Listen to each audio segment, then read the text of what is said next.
Hello, everybody. Great to see you guys. Today on this Sunday, I will make the music slightly more quiet so that we can hear each other. Okay, then. Yeah, it's awesome to see you all here. We have like ton of Reds today, and some of as moderators, some of just as lurkers. So as always,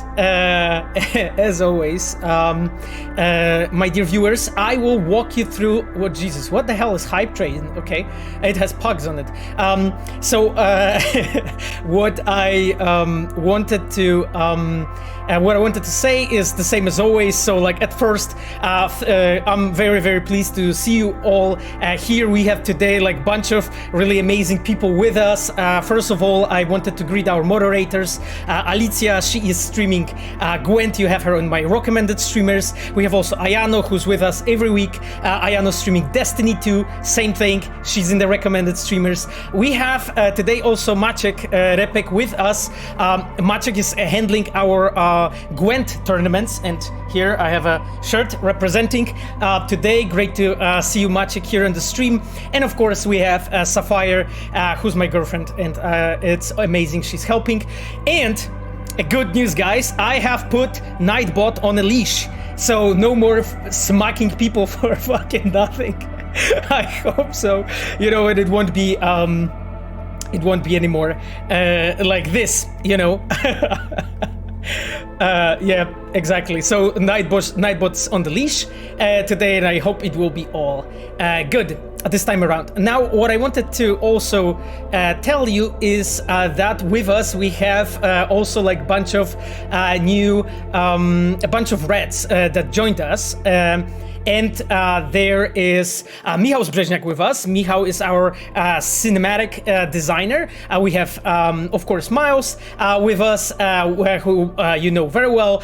We have Ero, who's our quest designer, and we have Vitrian, who's our cinematic designer as well. If you want to like ask any of them questions like right away, please just tag them directly in the chat. Exactly. Oh, and we have Chivok as well. I didn't see him before. Chivok is our customer support specialist. Great to have you here. And we have Muzzy. Muzzy is our acting lead art QA. Correct? Yes, I remember correctly your title this time around. Jesus, so many Reds. I'm so glad that you guys are here. This is amazing. Now, I wanted to now switch to this view, because as we all know, you can all say good morning to YouTube, because this whole thing lands later on YouTube, and you'll be able to see it, read it, and also I will stamp the shit out of this video so that you'll be able to literally like just, you know, for pleasant viewing experience, be able to see it and so on. So, having that out of the way, now I wanted to actually tell you the story about my partner thing, because it was actually a huge surprise to me. Ayano, who's our moderator, she was actually advising me to do it, and I was of course discussing as well with Sapphire, with my girlfriend. And literally, like, I decided, okay, I do not really, like, do all the requirements and so on, but the viewership, because of you guys being here, is so high, so I applied, and they instantly accepted me. So it was like a gigantic surprise. I was like, what the hell to do? So, because of this, and I really wanted to do it, so I have, like, set it up, everything as well as I could for the partner, but I'm an absolute noob, so I promise I will be working on it and make it better in time. And you will, you know, it will be better looking in time, I promise you. Now, but of course, you know, I wanted to celebrate, and I wanted to do something special and something interesting, and you know, I have figured out a solution how to make this stream miles better. So this is a person that was surprising. Oh God, Miles. Congratulations, Pavel! Oh, wait, actually, come on, give me a second. Oh, Twitch purple, is it? God. Yes! Congratulations on becoming partner, Pavel! Well deserved! Okay. Everyone, join me in congratulating him! Oh God. I'll do it one more time. This is the last one. I know it's annoying. It's steaming up. I actually also have my celebratory pogo up here. See? Cool. Very nice. Very nice. They're Very all nice. here. Actually, so guys, we have actually a few more things in store with Miles for you. But before we will actually move on, I wanted to ask you, Miles, using the occasion that I actually have you here, I wanted to ask you this important question to start with. So, can you tell us about this DLC? I could, but then I would have to kill you. Or I would. I mean, I had to ask, right? I'm just hoping that you'll finally tell us something, because they keep on asking me and I don't know anything. So it's just like, but anyway, okay, good. Like, we know that you don't know, so that's fine. Miles, so using that occasion, I actually wanted to ask you, like, could you tell the audience, the viewers, like, who you are, what are you doing in Red, in like few sentences, so they know your background? Yes, I'm Miles Tost. I'm one of the level designers at CD Projekt RED. I've been with the company, I think, since January 2013. I've worked on The Witcher 3, which was an amazing project to work on. We've worked on this together, actually. And then the expansions. And in the end, I ended up also working on Cyberpunk, I suppose, part of which is why we're here today. Yep, exactly. Great that you're with us. And with Miles, we'll be actually doing things. We will be playing. I'll be playing and we'll be discussing, of course. But we will try to continue where we actually have finished last time. Together. So I'm right now loading that save game that I have made. Music is a tad loud, no worries. I will make the music slightly more quiet, and at the moment when we have a game, I will tune it off completely. Yeah, I'm so happy that you guys are here. That we can. There's a question when there will be an update. I don't know. I actually asked Miles hoping that he does, but it turns out that he doesn't. So I have no clue. Exactly. I barely know my name. Yeah, co-op confirmed explains why Miles is here. Well, yeah, I mean, as I mentioned, I fortunately have no idea about this co-op thing. So Actually, Pavel has been pranking you guys. Today we'll just be playing Gwent all night. Yeah, exactly. Like me and Miles, we will be playing Gwent together. So yeah, exactly. So, by the way, using the occasion, so Miles and the viewers, I actually have something really interesting that I wanted to show you guys. So I was yesterday in the office, right? And I went there, and it turns out there was like a envelope waiting for me, right? And I was like surprised what it is. So. It's actually, it turns out one of our players from Australia sent me a very interesting message I wanted to show you guys. So I don't know if you played that quest or not, but in our game we have this moment when you as a player, you are playing the Bushido X. You are playing the quest, when you are taking the rogue to the movies, and the movie is called the Bushido X. And it turns out that one of the actually actors in that movie is called Tim Kelly, right? You can see it here, right? It turns out actually that Tim Kelly is a real person living in Australia, and he saw this.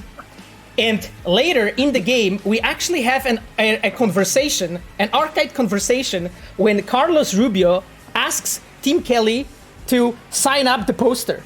So what he did, and basically Tim Kelly here in our conversation says, yes, I will. So basically this is what he did. He printed the poster, he signed it up and sent it to me, to the company. So yeah, here you go. Oh wow, that is so cool. Yeah, exactly. I was like, that was such a nice detail, Wait, what is what is he in the game? So he's like the cyberpunk, the Bruce Willis of the cyberpunk world. Yeah, you could say so, like a young Bruce Willis at the time, you know.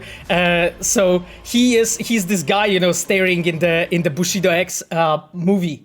Okay then, we are actually ready to jump to the game. I'll just enable the audio in the game right now, and we'll be playing. So, guys, do you hopefully you remember what we were doing last time? We were trying not to die. Of course, that was like one of our objectives. But another thing was, was us trying to do this street story, right? Called this gig "Welcome to America, Comrade." Yeah. Pavel died twice during last mission. Yeah, maybe.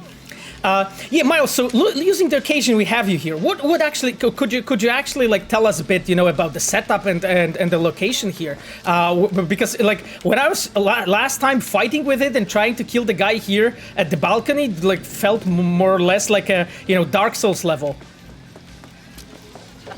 Yeah, you know, I didn't actually work on this location, but what I can tell you about most of these street stories, they actually do feature multiple paths in. So if, you know, like you have situations where you find this too hard, maybe, then usually there's other ways in that can give you a bit of an advantage, I suppose, right? So I'm not sure if this is, you know, the official stealth path route that one of the level designers, I don't know who made this actually, was working on, but clearly someone thought of going this way because there's some loot. Yeah, absolutely, exactly. And the loot was placed by Tid, right? As you told us last time, our lead level designer.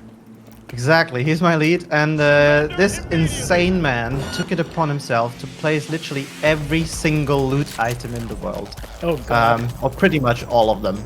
And I don't think he's ever been the same ever after this experience. But it may have improved him. Okay, guys, I've been training, you know, hard to actually be better. Ooh, that is kind of neat. Okay, I found a car. Skills. Yeah, I found a car. Wait, okay, so there's somebody. Do I have grenades for my OP grenade build? No, I don't actually. Jesus. Okay, Miles, we need to find some. Actually, like I'm really hoping that you will know where the grenades are, so that you know. What the heck? This motherfucker. Miles, actually, maybe you wanna play this. How do you feel about this? So there's this thing. Look, actually. So this is one of the things that we wanted to also show you guys. We are playing in a way that actually Miles can take over the control. I'm looking out of the window.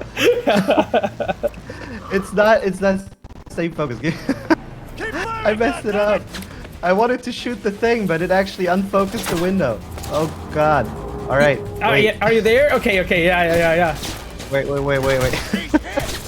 Give me a second. I'll figure this out. We need to go into safety, Pavel. This is like a little. Okay. Now, let me try it. Yeah. Does it work? Yeah. Yeah, okay. It does. Yeah. Okay. Now it works. Cool. I can fight him. I can fight him for you. Look, okay, let's do it. Let's do it. Just by the way, I have my hands here, right? It's Miles playing, you know? Or it's also not a recording, by the way. We are using the Cyberpunk technology to make this thing happen, you know, guys? It's really OP. Like, when you're like shit as me, you know, in playing, and you're like dying all the time, you can bring somebody who's actually much better in this stuff. And this is... who's playing that? Well, Miles is playing because I have my heads up, right? Like, you know, I can make like a joke that I'm playing with other parts of my like other organs, but I won't. So, you know, it's actually Miles. You know? Oh my god, you don't have ammo on the gun! I don't. Well, I mean, that's why I gave you the gun to play, right? Because if I would have ammo, that would be too easy, right? Like,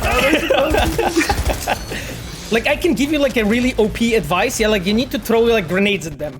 Like that is actually their fucking weak spot. Like I figured that out last time when we were doing this. When we were. Okay, you don't have any grenades though. Alright, I think you need to take over. It's being a bit slower right now. Okay. Oh yeah. Right. Okay then. I set them up for you. I set them up. Oh, you set them up? Okay, cool. Yeah. Cool, man. That's amazing. Okay, let's do this. I softened them up so you can do the final blow and look amazing. Okay. Okay. So, Miles, using the occasion that I'm playing and you can actually talk to us a bit, could you like this explain basically, the viewers and stuff, how the cooperation between actually level design and encounter team looks like in the studio? Yes. So, it's definitely during Cyberpunk that was a bit of a process to kind of find how these two teams would ultimately work together, right? Because the Encounter team, if I remember correctly, was kind of set up during the development of Cyberpunk. They weren't, a separate team from the get-go. So when we ultimately sort of founded them, we kind of needed to figure out, okay, how do we cooperate? Where does my job as a level designer end and the Encounter guy's job start? And it worked out relatively quickly that basically, we worked together on these levels, right? The level designers would set up the cover placement and all of this stuff. And the Encounter designers in many of these places would actually set up the AI, right? The enemies, the patrols. They'd work with us on placing all the devices that you can use. And so basically, if they needed any help or we needed any, to change stuff to work better with the combat or whatever, like adjust the cover placement, we basically just talk and figure things out as on the go. Having said that, there's also some locations where level designers, for example, did part of the implementation as well. Exactly. So it's a bit of a free form kind of thing that depending on the situation ended up working out for. So some stuff that I've worked on, I had a great time implementing the enemy AIs, but these Encounter designs, they're of course like a number better because they specialize in this stuff, right? So it's always good to get the insight in these kind of things. Okay, Miles, actually I think you're right. You have like softened them enough for me to actually defeat them. Yeah, it's not so much Dark Souls anymore, is it? Yeah, exactly. Having you, it's definitely much easier. Mikhail's car. Okay. Game music is a bit too loud. Still, you guys, you think so? Okay, let me go into and just tune it just tad lower. Like we were normally at 50%. Went 45. I hope it's better now. Can I play now? Well, guys. I mean, at some point, I guess we may think about different initiatives of that sort. Okay, then let's go because Miles, we need to get to that car, right? Yeah, like I wouldn't want to be the guy who parked it in there. Actually, like how the fuck the guy? It's automated. Right. Right. Okay. It's I'm supposed like to plant the tracker. I'm supposed to plant the tracker. Do you have any idea how I'm supposed to plant the tracker though? Press wow. F. Okay. I did actually. Okay, that was not complex at all. Like somehow everything's so much easier, Miles, when you're here. Yeah, F's in the chat. Once again, sorry. F's in the chat, I said. Oh, F's in the chat. Watson Whore Diary. Oh, that's the one that I actually added. Of course, this one is yours. Wait, no, but I actually really liked the poster that our art team did, and I was like, God damn it, we definitely need to have a diary of the person playing in that reality show, right? Is Ziggy a reference to our I don't know. QA question? I don't know, actually. Michal? Muzzy is with us, by the way. Michal, the one that you're thinking about, is Ziggy Q. Yeah, could be. Yeah. Okay, guys, let's see what happened on Monday in the Watson Horror Diary.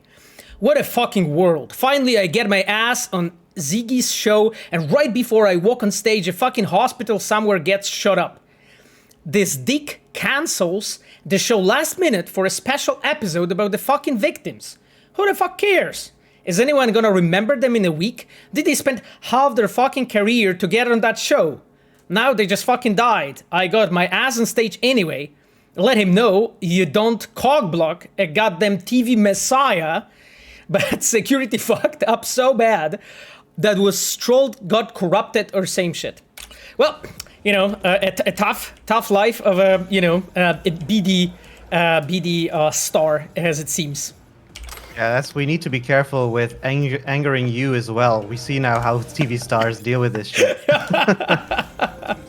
Exactly, and Muzzy just tagged you, Miles, by the way, in the chat, because yeah, that's the... I know you changed your last name because you married, right? Yeah, but yeah. For me, Ziggy in the heart, always. Exactly.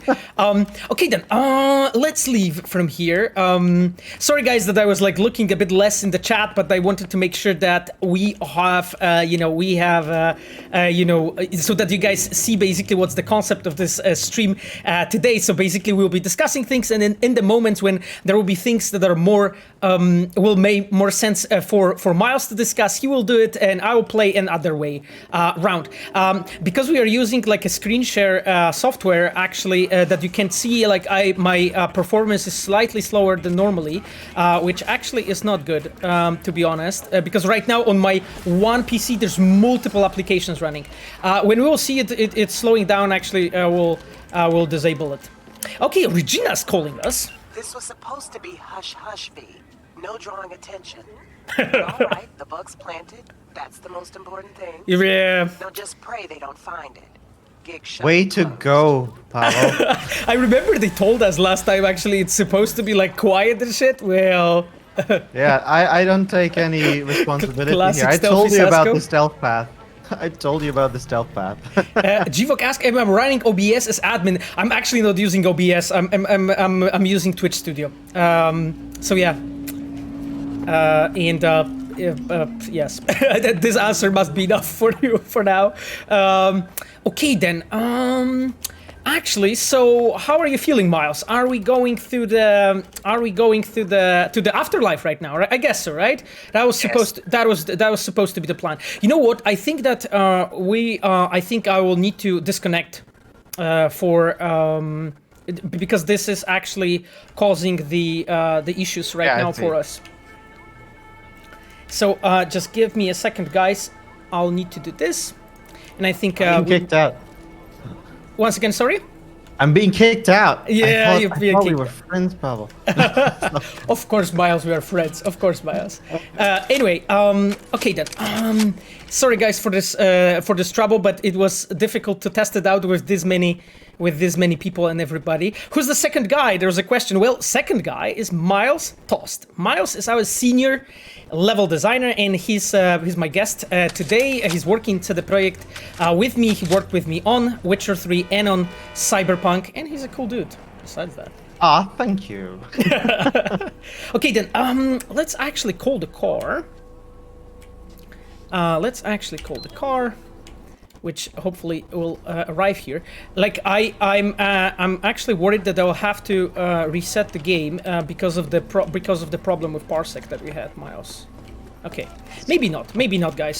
Sorry for the temporary slowdown. I hope it will be fine. Why it is so laggy? Yeah, the question was, this is because we were actually using the software with Miles that allows us to play the game together. You know, he was actually playing the game just a moment ago, and it's actually really cool. But the result of it is that it actually may get a bit more laggy because there's way more applications running in the background. You know, so. I requested the car, but it didn't arrive, or do I not see it correctly? Okay. Okay then. You think, guys, we will do this? Because I'm experiencing right now some technical issues. I'm experiencing right now some technical issues, and sorry for this, but I will just really quickly reset the game. This is because of the fact that we had the parsec running in the same time. Parsec, by the way, is really cool tech. It's just like my PC is not strong enough to actually run all of it in the same time. So just give me a sec. I'll just restart everything, and we will be back on track, hopefully. See, this is the cool thing about doing things live, you know, like you get to see all of these tiny things, and it's the first time anyway, so yeah, exactly. We're all here supporting and rooting for you. Thanks, Miles.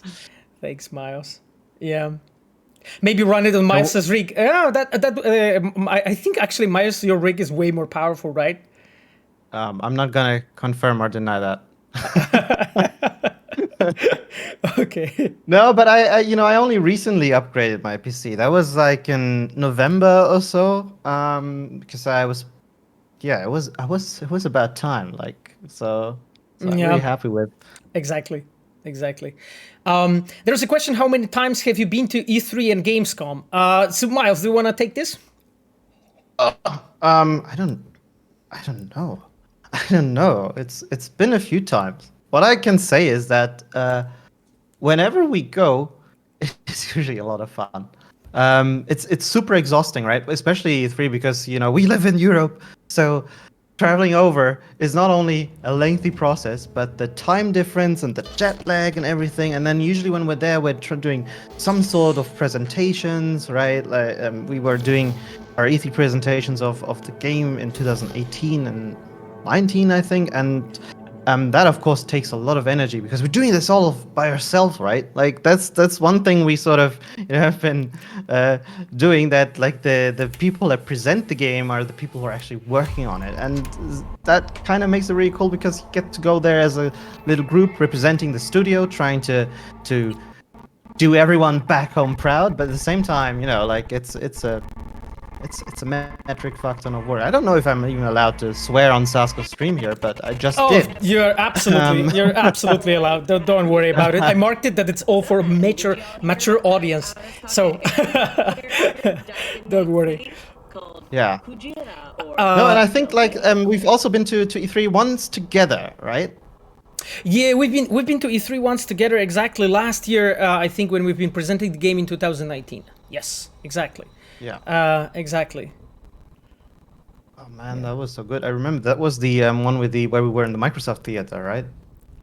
Actually, exactly. We've been together with Miles on the Microsoft Theater. When actually Keanu walked on the stage, it was insane. I remember like the energy on the stage. When everybody got up and so on. It was incredible. So. It's insane. I actually didn't think we could keep it that secret. Like, I was sure this was gonna leak. Yeah, exactly. Same here, to be honest. Why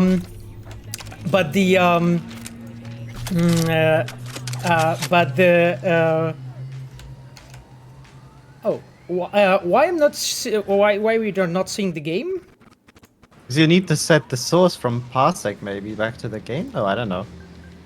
Like, yeah, what were you? So. Just give me a second.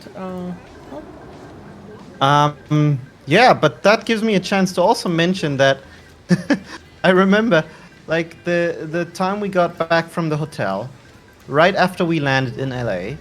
I think it was at the hotel during check-in where I realized I had lost my passport. Yeah, I remember that, Miles. Actually, when you lost your passport, that was insane. And Miles was looking for the passport, trying to find it. Jesus, like I think it ended up with like somebody found it.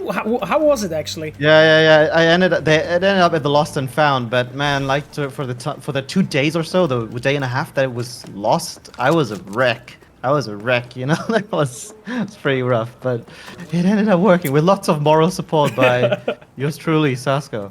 Yeah, I remember that situation. Guys, like we were in US, so like losing the, at that time, yeah, I think we are back with a good performance. Like at that time, just losing the, losing the passport, that was insane. Yeah. Oh, Regina's calling us again. What's up? Someone's stashing them in a kabuki apartment. Unfortunately, no idea what's waiting for you there, so be careful. Anyway, you bring them back, some rippers will thank you. Profusely. More deets in the attachment. Okay. How are you feeling, Miles, about this? Should we do it? Because I would really love to do the heist today, Yeah, let's just ignore Regina for now. Sorry, Regina. We'll just ignore Regina and we'll just go for a heist.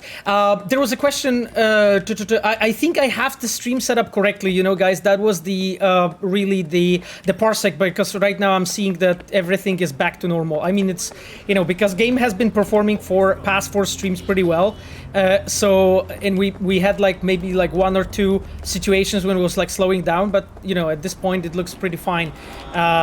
So this was caused mostly by the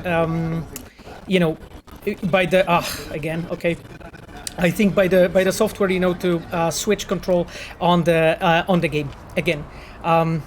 So at least I think so. Jesus, I'm so glad you guys are all here. This is so cool to have you. Okay then, Miles, so let's go to the Afterlife. So this is the really important place in general for cyberpunk lore.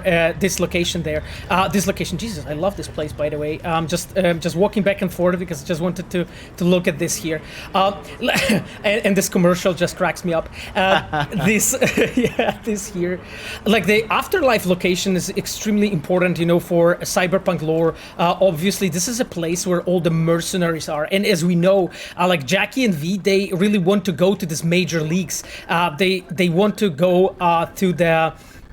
They want to basically start working with like mercenaries and with people who are normally on the who are like, you know, working with fixers and so on, actually in there.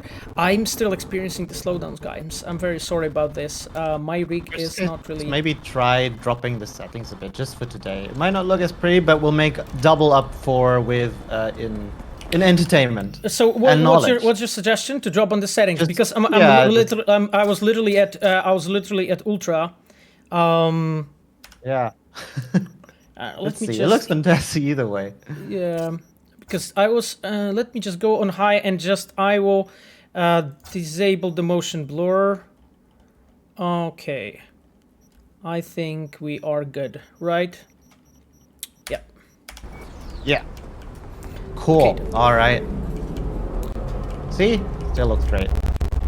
Yeah, I mean, it's, unfortunately,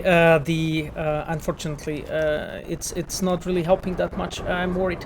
Alternatively, you could try turning the encoder. That's a good hint, actually, Arasaka, apart to 30 FPS and just doing 30 FPS stream today. That should free up your GPU a bit. Here, this is all the stuff that I've been recommended by a lot of other people.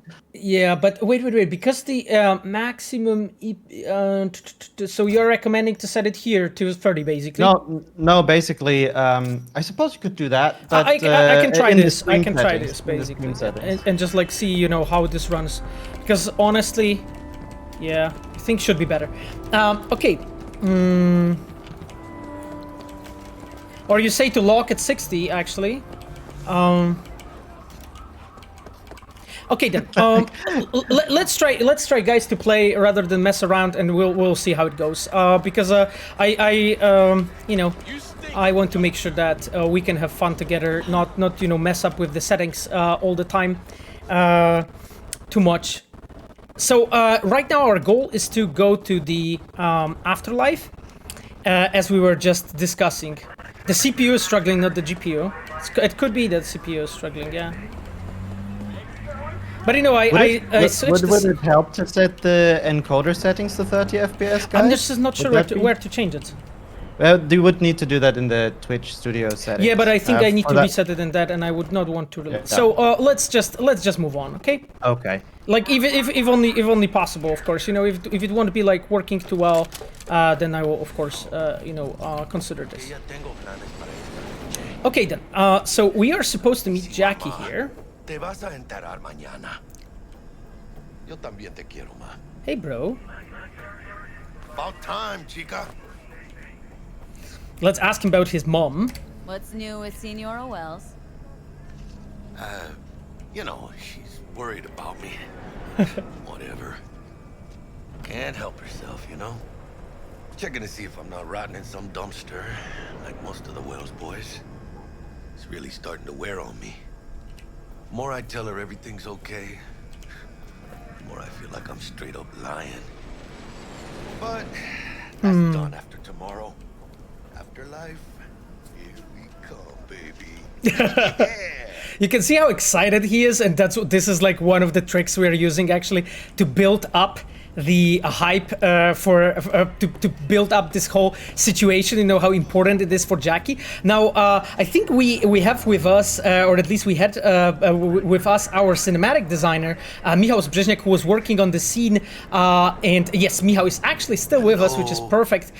So I think that it was Michał and it was Łukasz Śliwa who were setting up the scenes here. It was like, as you can see, you know, as you can see, you know, Miles, as you can see, Jackie here is built in a way to just like show, okay, how excited he is about this whole situation. You know, okay, let's try to use our nomad thing. Known far and wide, that name. Oh, yeah? Some of the Nomad clan's biggest jobs were scored right here. Don't surprise me. Ain't no better place than Night City to land a gig. Ready Okay. to get your cherry popped? Yeah, come on. Wow, where do you... I actually jumped on something. Okay. This I is love this whole scene with Jackie, by the way. Yeah. Just the whole setup of him standing there and calling his would've or thought? having a chat with his mom, right? Right? Absolutely. Way before our time, that. and Such a great little touch. yeah, and that was like a part of the this moments when we were like building him as a character, because Jackie is guy that always follow his rules, and this is a really interesting element, I think, that we are pointing out here, because like you can see just before the important events, he's either calling his girlfriend or he's calling actually his mom to talk with them, and that's why we kind of tend to like this kind of characters, because Jackie is simply following his own rules, even maybe they're a bit old-fashioned.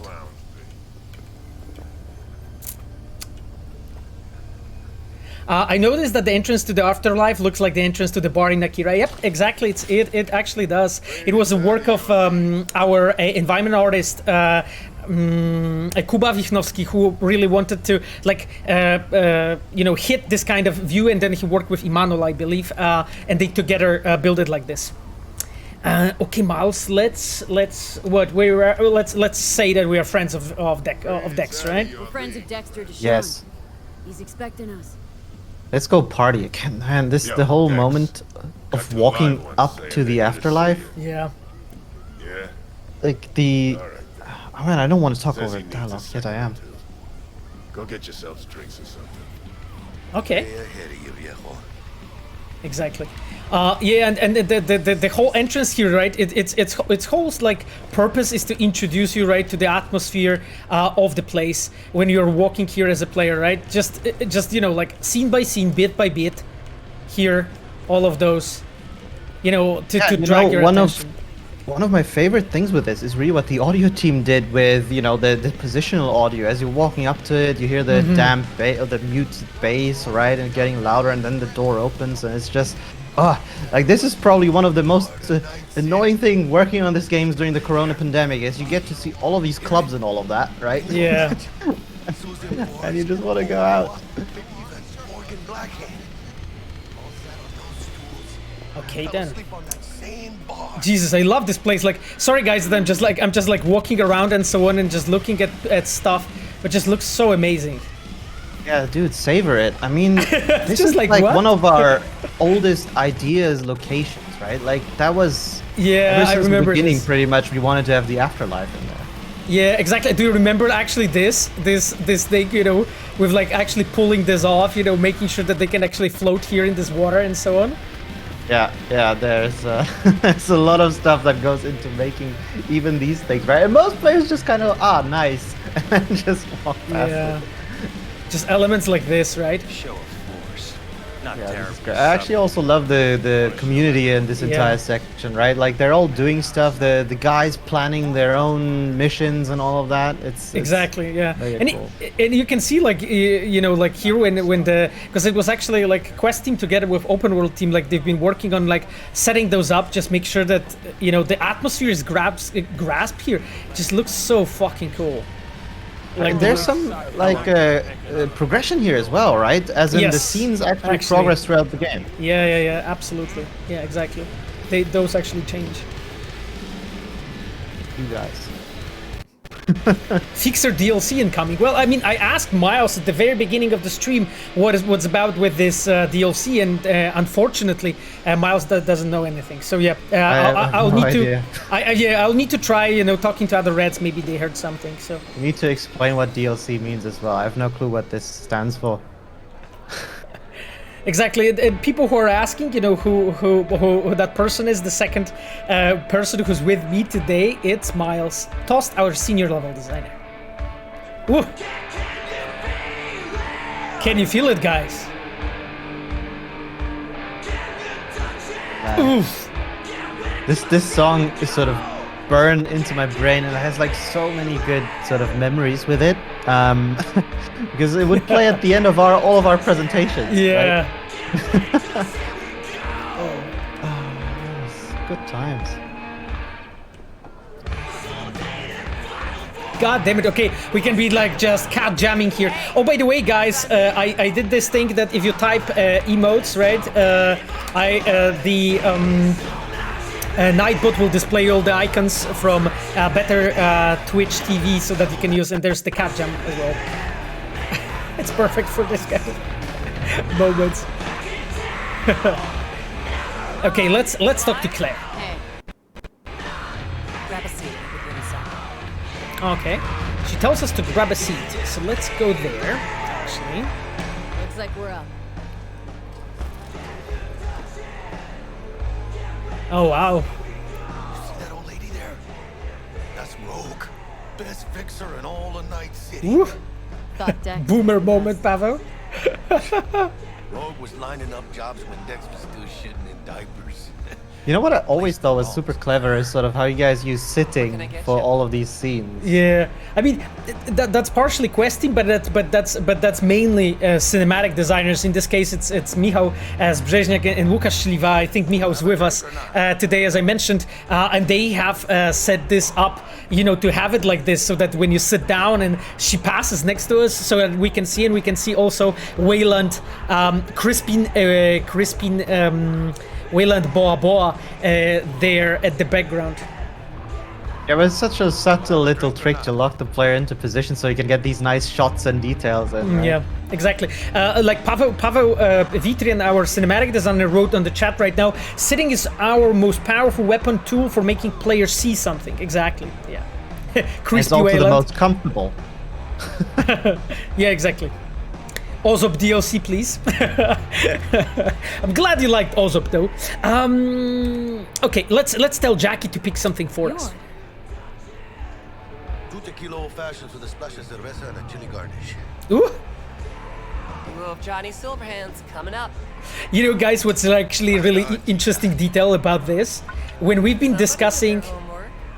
like the dog ate mine. When we've been discussing in the studio how the drink for Johnny Silverhand should be made, we actually talked with Michał Stets. So Michał Stets is our lead narrative producer, and Michał actually did for like between Witcher 3 and Cyberpunk, he did like a full bartender course, you know, so he basically knows, you know, how to make drinks and stuff like that, right? He was like traveling all around the world between those two games, and when Michał joined back the studio, you know, after his long trip, one of the things, you know, he knew is to how to make amazing drinks, and we talked to him like, hey, can you like propose, you know, what drink would work here, and that was basically what he came up with. Yes, it's a Stets original. Yeah, exactly. Exactly, yeah, Stets exactly. Okay. And it's a really tasteful drink, I must say. It's a very, very good drink. Yeah. Speaking of drinks, I remember actually I have one of my desk things here. Do you know this stuff? Eyes on me. Oh, Nicola, yeah, representing. Yeah. There are questions about my PC specs. You can check it in my about page on the Twitch. There are all my specs there. So, okay, let's Say move I on. wanted to have a drink named after me. What would I have to do? Snuff it. Mind-blowingly spectacular fashion. It ought to be best. What a beautiful tradition. Okay, so guys, how are you feeling? Like Miles, to what we are drinking? To Heist of a Lifetime? To getting filthy rich? Or to Night City? Wish we were corpo here so I could go to this. Yeah. Yeah, I don't. To the Heist of a Lifetime, Okay, let's do it. Let's believe. Major leagues. especially for a certain someone here. That. Yeah. Yeah, it hurts, guys, right? It just hurts. The Heist of a Lifetime. Okay, who else got honored in that way? Drink here. All on the menu. Except there's a spot. And you can see, like, after drinking the alcohol, like, the screen is like, you know, the subtle effect of, you know, the alcohol hitting. Dead or still kicking. Subtle. V doesn't seem to be a good drinker at all. Yeah, it's more like me, exactly. Just hits anything and just, like, knocked off instantly. Why not? Look at Rogue. Peaked from that era, a species unto themselves. Okay. So what? I guess there's no such a thing as League in Legends. Guess dying's a small price to pay for going down. This conversation is really important, actually, for the player to understand the whole narrative frame here. It's nothing but the final flourish. Yeah. Oh, and by the way, name's Jackie Wells. You want to write down my recipe? Sure. I don't know what the Nicola tastes like because I only have one. I don't dare open it. Most importantly, a splash of love. Someone asked in the chat. Actually, I have the suspicion that if I do open it, it will just be cola. Just biz, Yeah. no big deal.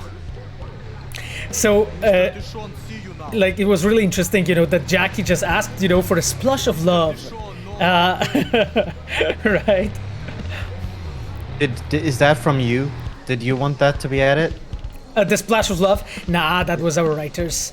I'm not that clever. I'm not that clever. Okay, how did you know, actually? Okay, let's ask about the decks. You come here a lot? A sort of long hiatus, matter of fact. Didn't show his face for nearly 2 years. Tomcat's gotta walk his own path, right? Yeah, well, wherever he walked, he knocked a few pounds off.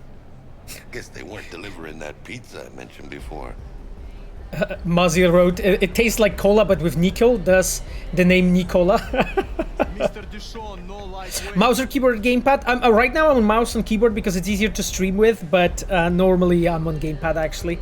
But during development I was like switching constantly just to know how it feels, you know. Okay, let's stand. Got an important meeting. We got an important meeting, okay. Let's go.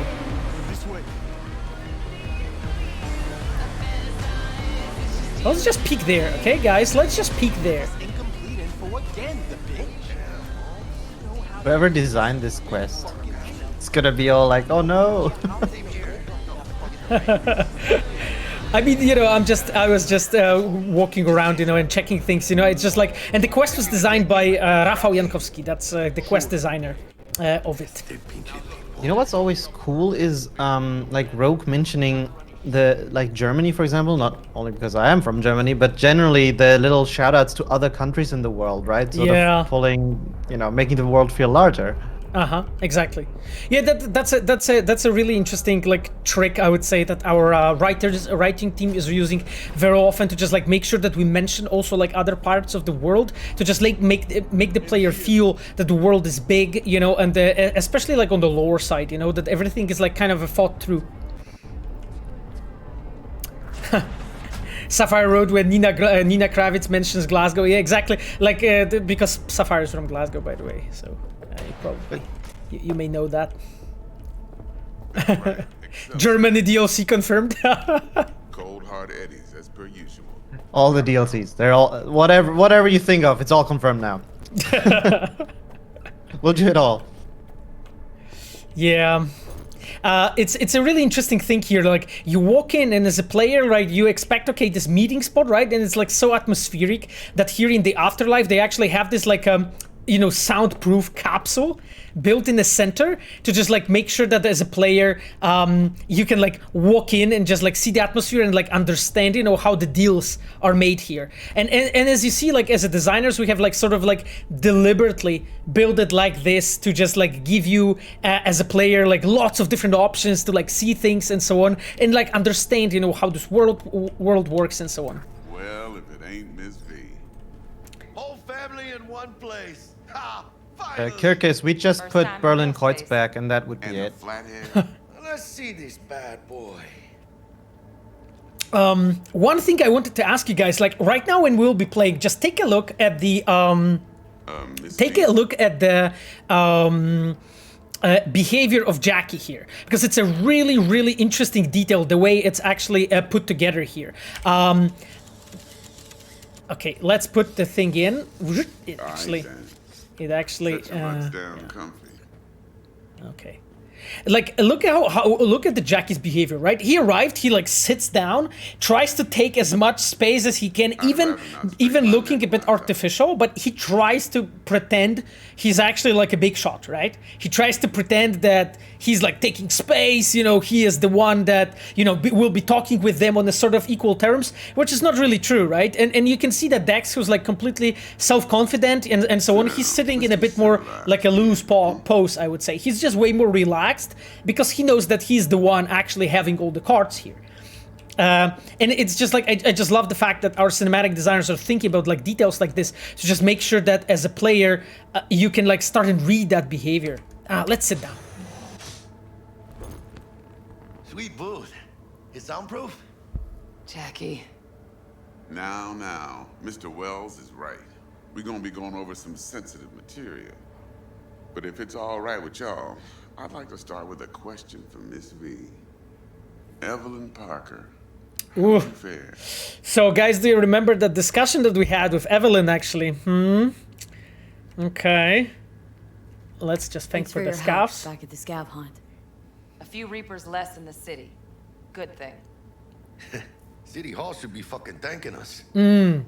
So Vitrian pointed out that Łukasz Śliwa is responsible for this scene, and then the even famous leg wiggle, nervous Jackie, that Jackie does later. Yeah, that's good, Pavel, that you're letting us know. I believe that it was actually Łukasz in this case. Stuff like this wiggle motion capture? Yeah. I actually like everything. According to my knowledge, of course, you know, there are more knowledgeable people on, you know, from Red on the chat that can actually talk to you about tell us a bit more maybe about this. But as far as I'm aware, absolutely. Yeah. Yeah, and then exactly like Palpatino pointed out, love the T-Bug's like relaxed sitting stance. Exactly. Yeah, do you like Crazy, the it's Easter egg? literally how I'm sitting right now. It's Yeah, there is a Hilho or Chilho wrote nice Easter egg on Dex shoes. Yep, I'm glad you actually that you see it. There's lots of things like this. Okay, everything is motion captured. Yes, I mean all the animations for humans are like what is not a human, let's say the Flathead, when it's moving it's a keyframe animation, obviously, but the rest is of course motion captured. Okay guys, let's move on. Well, as I could have, I guess. Walked around Konpeki Plaza, inside from that raw BD she scrolled. Bug already filled me in. So you know the target. Yorinobu Arasaka, the Emperor's son and heir apparent. So we know the target, okay. Man with the millionaire name and no talent to back it up. Evelyn Parker. I never want somebody to ever tell So the she story just like wants to this see about what's me. good, or $1 million was that guy that has something no else? talent to back it up. It's a very interesting compliment. I suppose the talent thing you cannot, you know, like that's already out. But the $1 million thing with your Twitch partnership, I know you're working on it. Absolutely. Absolutely, yeah. Any chance in the Witcher 3 stream? We will do, I think, some when the next gen update will be ready. Which I have no idea when. So, but you know, you guys will all find out. There was actually an interesting comment from our cinematic designers on the chat from Vitrian and Michał Brzeźniak. So take a look, guys, on what they wrote, because they're also answering questions about the work of cinematic designers, and it's super interesting. Okay, let's actually try to be cool. Parker chick? I don't know. Sent out mixed signals, so I got mixed feelings. One night, sipping Champ Paradis with Yorinobu. Next night, chatting it up with regulars at Lizzie's. Worlds don't match up. Struck me too. You saying we putting 2 and 2 together and getting 5? Some part of the equation is missing then, clearly. That's why y'all gotta fix her. Anyone try to fuck you, they first gotta fuck their way through Dex Deshawn's 300-pound ass. Anything else? Well, okay. I mean, he's at least convincing in the way he's talking about us, right? Okay. So, Miles, how are you feeling about this? That's it. Let's go over the plan. Yeah, Parker thinks we don't need you. Oh, do we tell him? No, we don't. We don't? No. Why No? would we? Okay, I think she let's just go. wanted to see what I was about. Evelyn's cool. To see what Evelyn's rat cool? her out. about, huh? How about we go over the plan? What you got for us, Dex? This. Okay. Right. So we have the shard. So we will have now the briefing element. Yeah, the briefings are really cool. As I mentioned, like few other streams, guys, like this is an element that our UI team is working on normally with our cinematic designers together to just like give you this awesome like rundowns of like, you know, quests, what you're supposed to do as a player. Then, with Bug's help, you'll breach the hotel subnet. Mine and the Flathead's help. Oh, our Last beautiful but not Flathead. least, you slip into Yorinobu's penthouse and Don't mention him, Pavel. It only needs the Without pain. saying, do this on the phone. Ideally, no bodies. Not a one. You'll have T-Bug on comms for the duration. Time for your burning questions. Yeah, Ayano wrote love the briefings. Yes, Ayano's of course the producer of our UI team, so that's why she loves the briefings, because this is also like a part that she and her team have been working on. Mission Impossible music intensifies. Yeah, kind of. Okay, let's actually check with all those things. Yorinobu's got barely any muscle. Hardest part will be penthouse security. If we want to disable, we'll need to neutralize Konpeki's dweller. Elite runner monitoring the hotel subnet 24/7. Only catch is there's no way to get in the dweller's den from And you can see how nervously Jackie starts to act, right? You can't get into. Trust me when I say whatever hit you think of, T-Bug solved it already. This is where the Flathead comes in. Leg gesture You'll have spotted. to get him in a ventilation Exactly. shaft, guide him to the dweller, and force the dweller to take a break. Flathead will stay there, jacked into the dweller. But thanks to that, I'll be able to roll out your red carpet into the penthouse. Yeah, so that's the leg miles, right? That's the behavior you talked about, right? Yes, exactly. And that was motion capture. I wonder who is the originator. Whose leg is this? Whose leg are we I watching mean, here? as far as I know, we had like few actors that were like playing few different characters, so we probably won't find out now. But yeah, definitely. And what I really like about this is like when our cinematic designers feel that there is like a topic that, let's say, it's uncomfortable or something, like Jackie actually like corrects his pose, you know, he's like, oh God, you know, even though he tries to play cool and self-confident, he's not really, right? What do we say we're there for? Biz as usual. Corpo arms deal. In case anyone asks, you there for a bogus meeting with I have to say, I think this is where the first person works so well, right? Having these gestures, these little, you know, ticks that the characters have, the facial expressions and all that. It's really comes together nicely in these moments. Yeah, I actually like I was actually telling that to like before, but just the scenes in Cyberpunk are like one of my favorite elements. Probably more favorite quests, but it's let's say, you know, it's all together. But it's the scenes in general are just like something I love. And how he bags a permit to operate every year still a Jesus. If everything goes as planned, Delamain will drop you back here. If things get sticky, you head for the safe house. Which is? The No-Tell Motel. Okay, so we know that the safe house is the No-Tell Motel, and we go there if something goes wrong, guys. Hopefully it won't, you know. Thankfully, we don't know anything about the game, so we can trust that the heist goes well and everything is safe. I got a question. Everybody's safe. When do we get to the real reason we're all here? Cut for fresh talent's always the same and non-negotiable. 30%. Bro, 30? Every part in this drama carries its risks. That's the value of yours, as determined by me. Why did they call it No-Tell Motel? It was actually an idea of our designers. I remember Alex Poirez. So Alex, when he was working on a very early design of the quest that was using this location, we were thinking about like a No-Tell Motel as a place that basically people like, let's say, fixers and mercenaries go to do shady deals, and it's a place where you basically can be granted a complete privacy as a person. So you go there really to just like do all the shady deals, maybe, you know, meet somebody, maybe more than somebody, maybe few somebodies, and you know, let's say attend different exercises and discuss business. So basically it's supposed to be like a place, like a name that suggests you it's a spot where you can get the privacy and of course the your kind of motel. Yeah, well, so the name was supposed to suggest it's basically like an AI run automatized hotel where you just arrive and just you know, do some you know, yeah, do the deal. It's actually one of those locations like the Afterlife that were there pretty much from the very beginning. Yeah, absolutely. It's like very, very old. Yeah. Exactly. Okay. So how are you guys? How do Miles feel about it? How do you feel about this price? We negotiate. Of course, we negotiate. Okay. But okay, but isn't only like this? Isn't that a little low?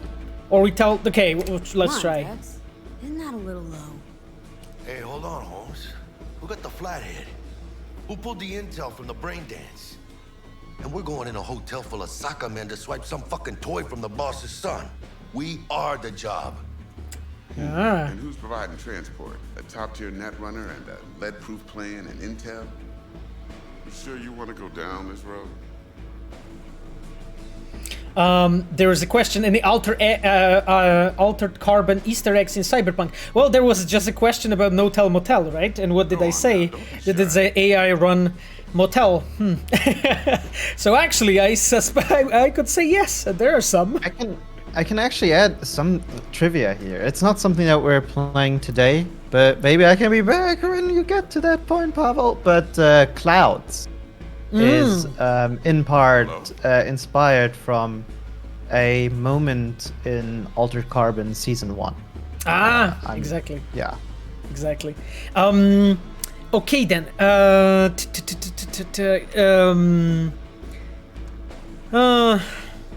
Okay, Jack is right.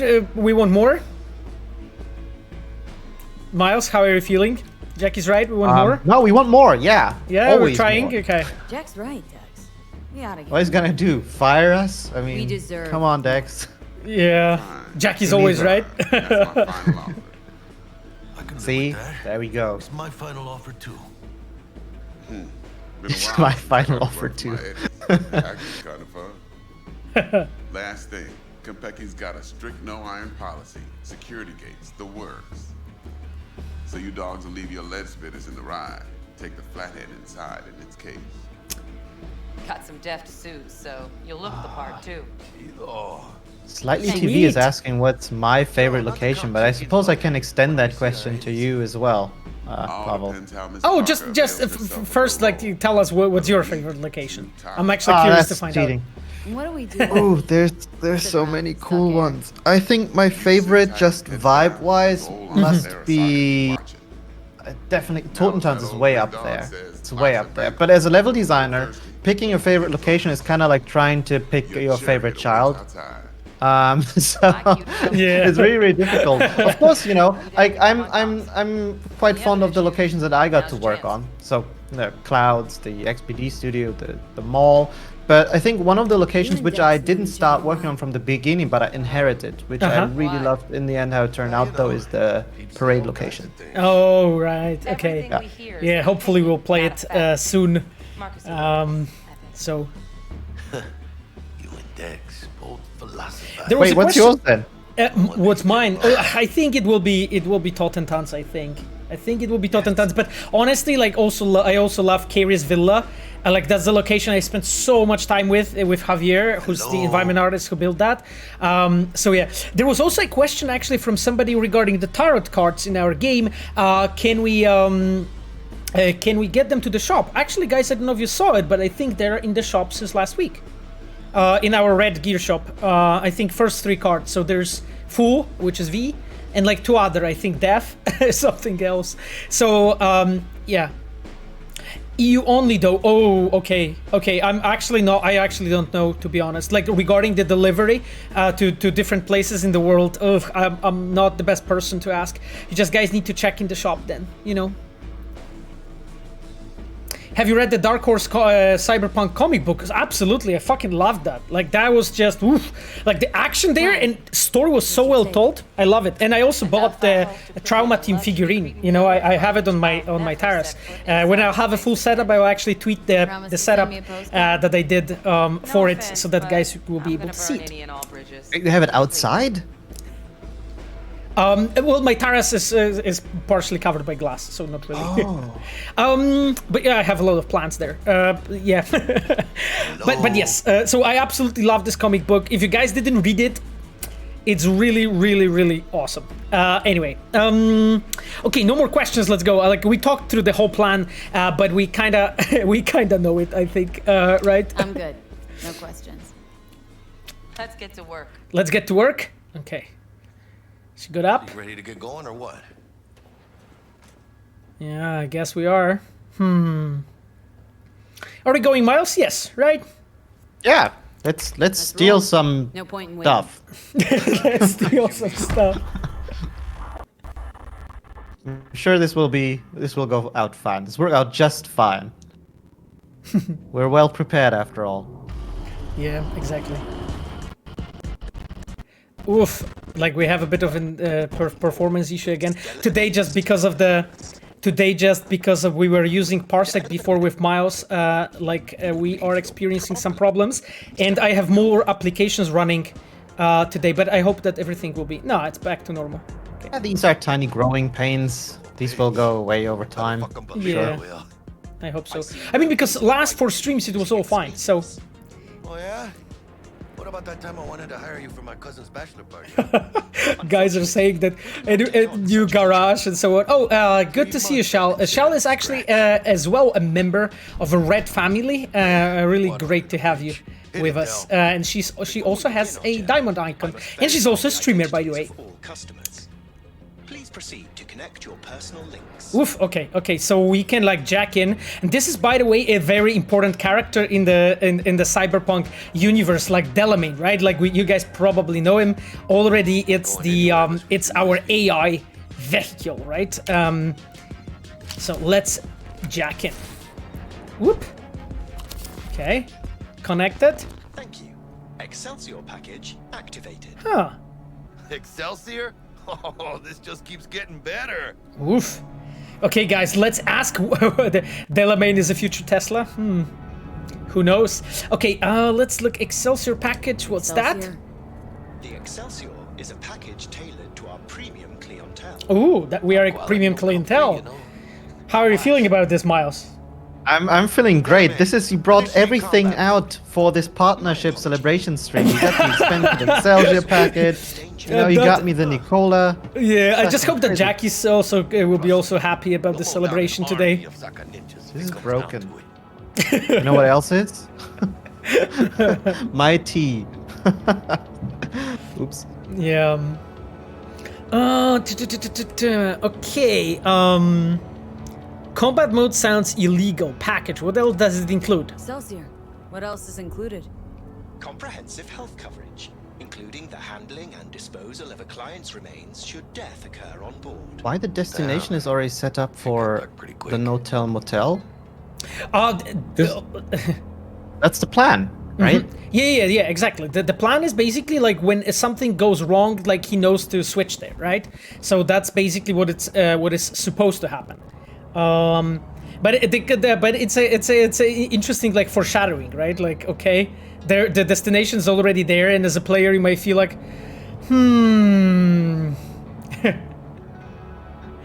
yeah, foreshadowing. Is Victor part of the conspiracy? I'm not commenting on this. Is combat mode even legal? Of course it is. The Second Amendment says so. The Second Amendment says so, right. Within your rights to bear and use me. Right, okay, bear and use me. We are That ain't nearing our skimping, is it? destination. At least we got some clue where his 65%'s going, huh? Yeah. Excelsior. This is how you want to cruise into the major leagues. Yeah. It's so cool though that because like we are actually driving there real time, right? Like you know, through the whole city as a players here. Oh, that's so important. Don't get excited. Wouldn't get overly excited. Haven't gotten there. Not yet. Victor is a Yeah. cinnamon roll. Kinda feels like you're Interesting. losing Okay. that steel I mean, grip that you I guess it's better than pierogi, or pierogi's better Seems to me level. like it's you who's got some kind of problem. You know, and stuff like this is really something we do really early on in our design processes, right? Figuring out the distances between locations and then sort Yeah. of determining it when we know, okay, there should be a conversation. Let's make it a short or longer ride or whatever.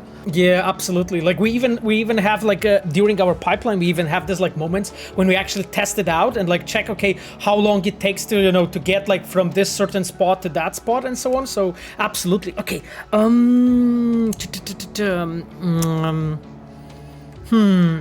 Just need to keep your head in the game.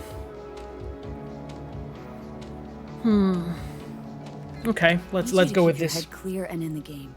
We got a job to do. It's never, ever been clearer in my whole fucking life. Let me explain something to you, V. My whole life I've spent in this shit around us. And I ain't going back. Yeah, you can see how determined, right, he is. So awesome.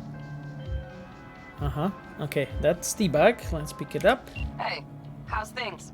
How's things? Smooth as fucking sandpaper. Be pulling up to the hotel soon. Listen, set up a direct encrypted line to guide you through Konpeki. V, ring Jackie now, see if we're in sync. Can't be too careful. You can even see that Jackie is like as well hearing the conversation because his eyes are lit up, and also like the fact that, you know, the music is like so smoothing and like calming down because we are preparing you as a player slowly for the storm, you know.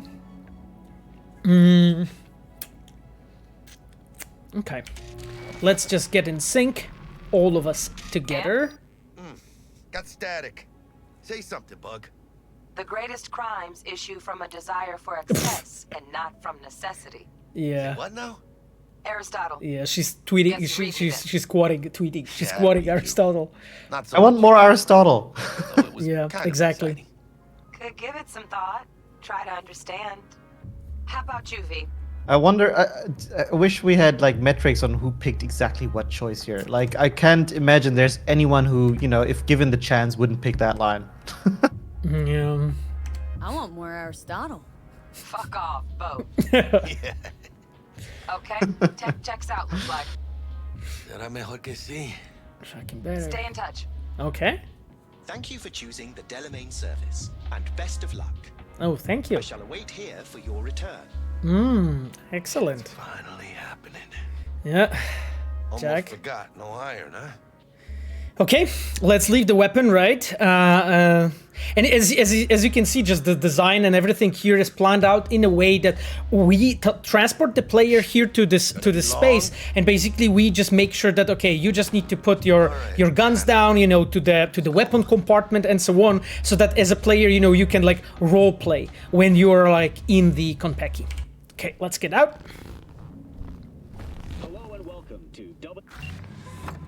Okay, hello and welcome. Hold on.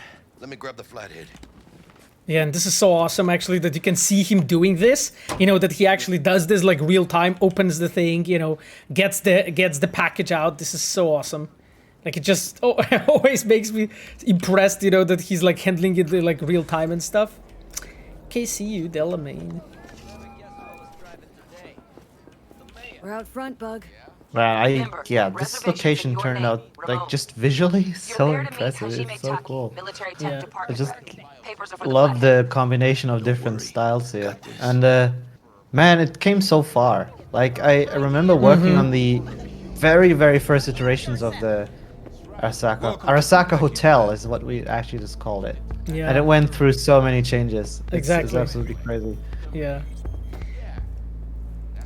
There's a question of, so the Projekt RED still working from home? Yes, we are actually. We are mostly working from home. However, there's like a very, very small group, I would say, that is working in like, of course, healthy environment in the studio. For the people that it actually works better, Yeah, the colors, exactly. Like, I love that too. Come through single file. You got it, home, sir. Yeah, you can see Jackie walked in, right? He's being like scanned and stuff. Got something.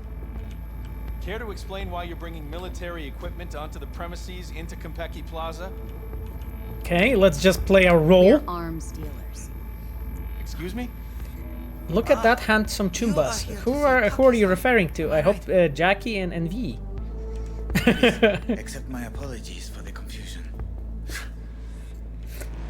Okay. This should only take a moment, ma'am. Okay, I'm getting scanned, as you see. Right, so here you can see, like, basically working together with, like, level designers and our cinematic designers, we have, like, built that, entrance space, like, in this case, here, to just, like, give you the feeling of just entering this spot, this place, and allow you to roleplay, just this arms dealer, basically, and just... We are also doing a bunch of things. Welcome to Konpeki Plaza. Yeah, as you can see, we are doing like a bunch of things to show you, the atmosphere here. For instance, like we walked in and all the waitresses and waiter, they are actually bowing, right?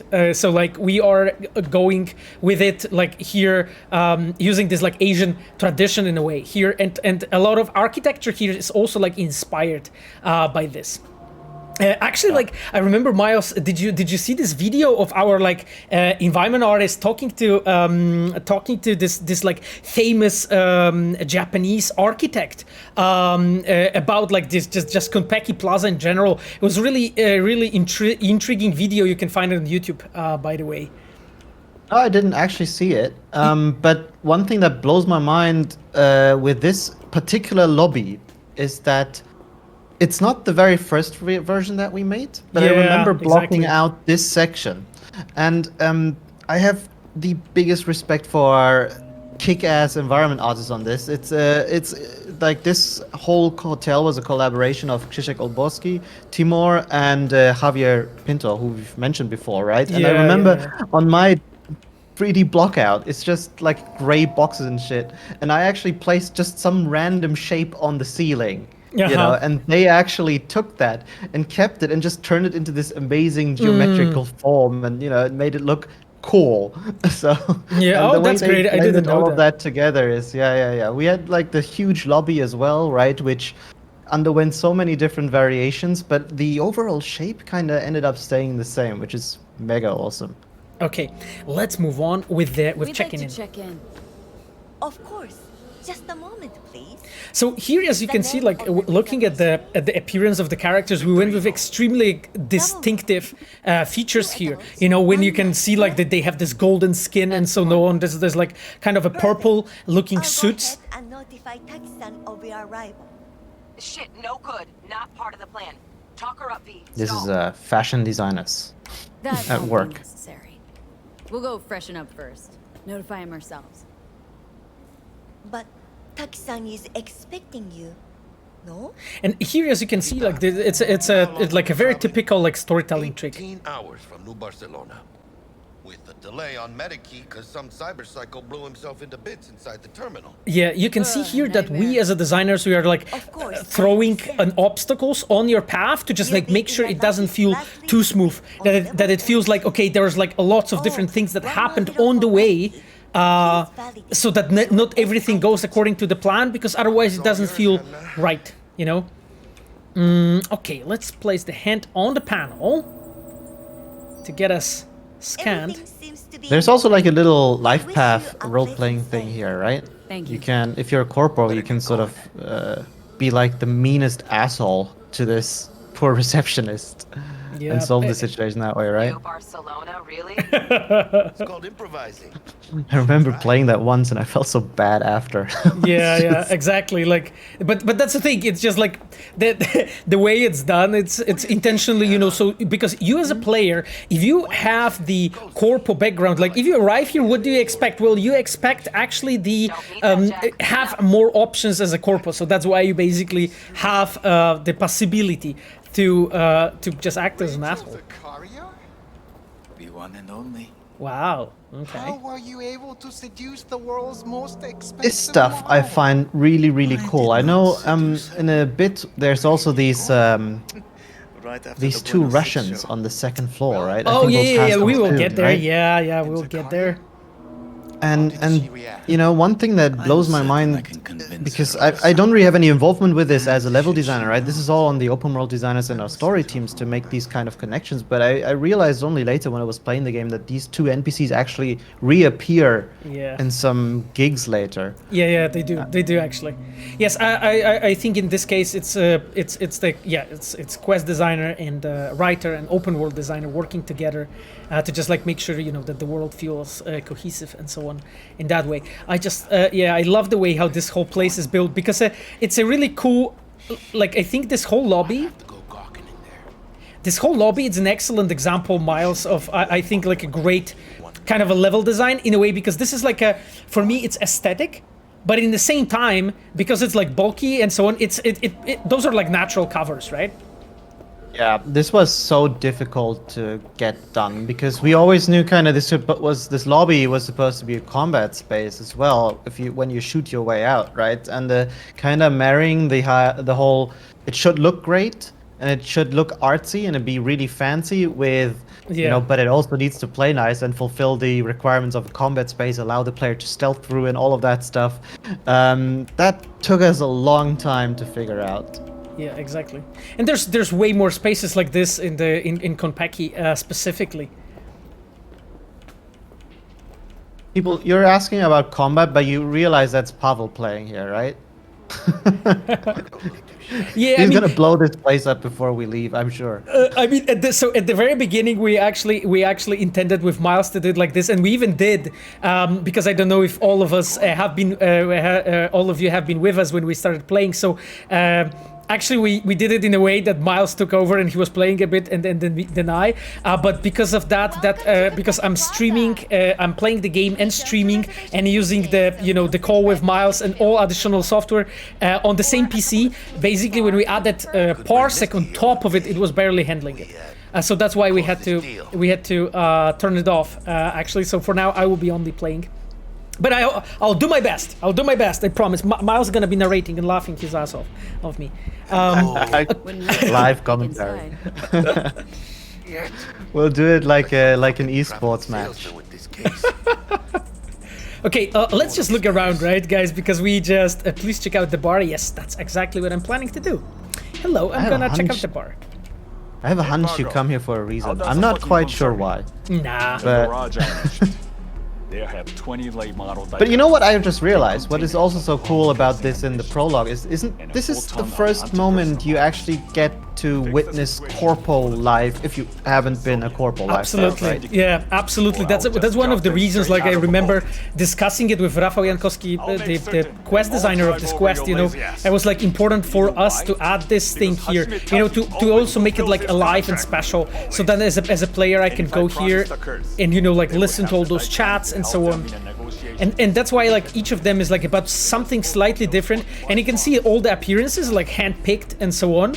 To just like make sure that they like fit different atmosphere, they show different people and so on.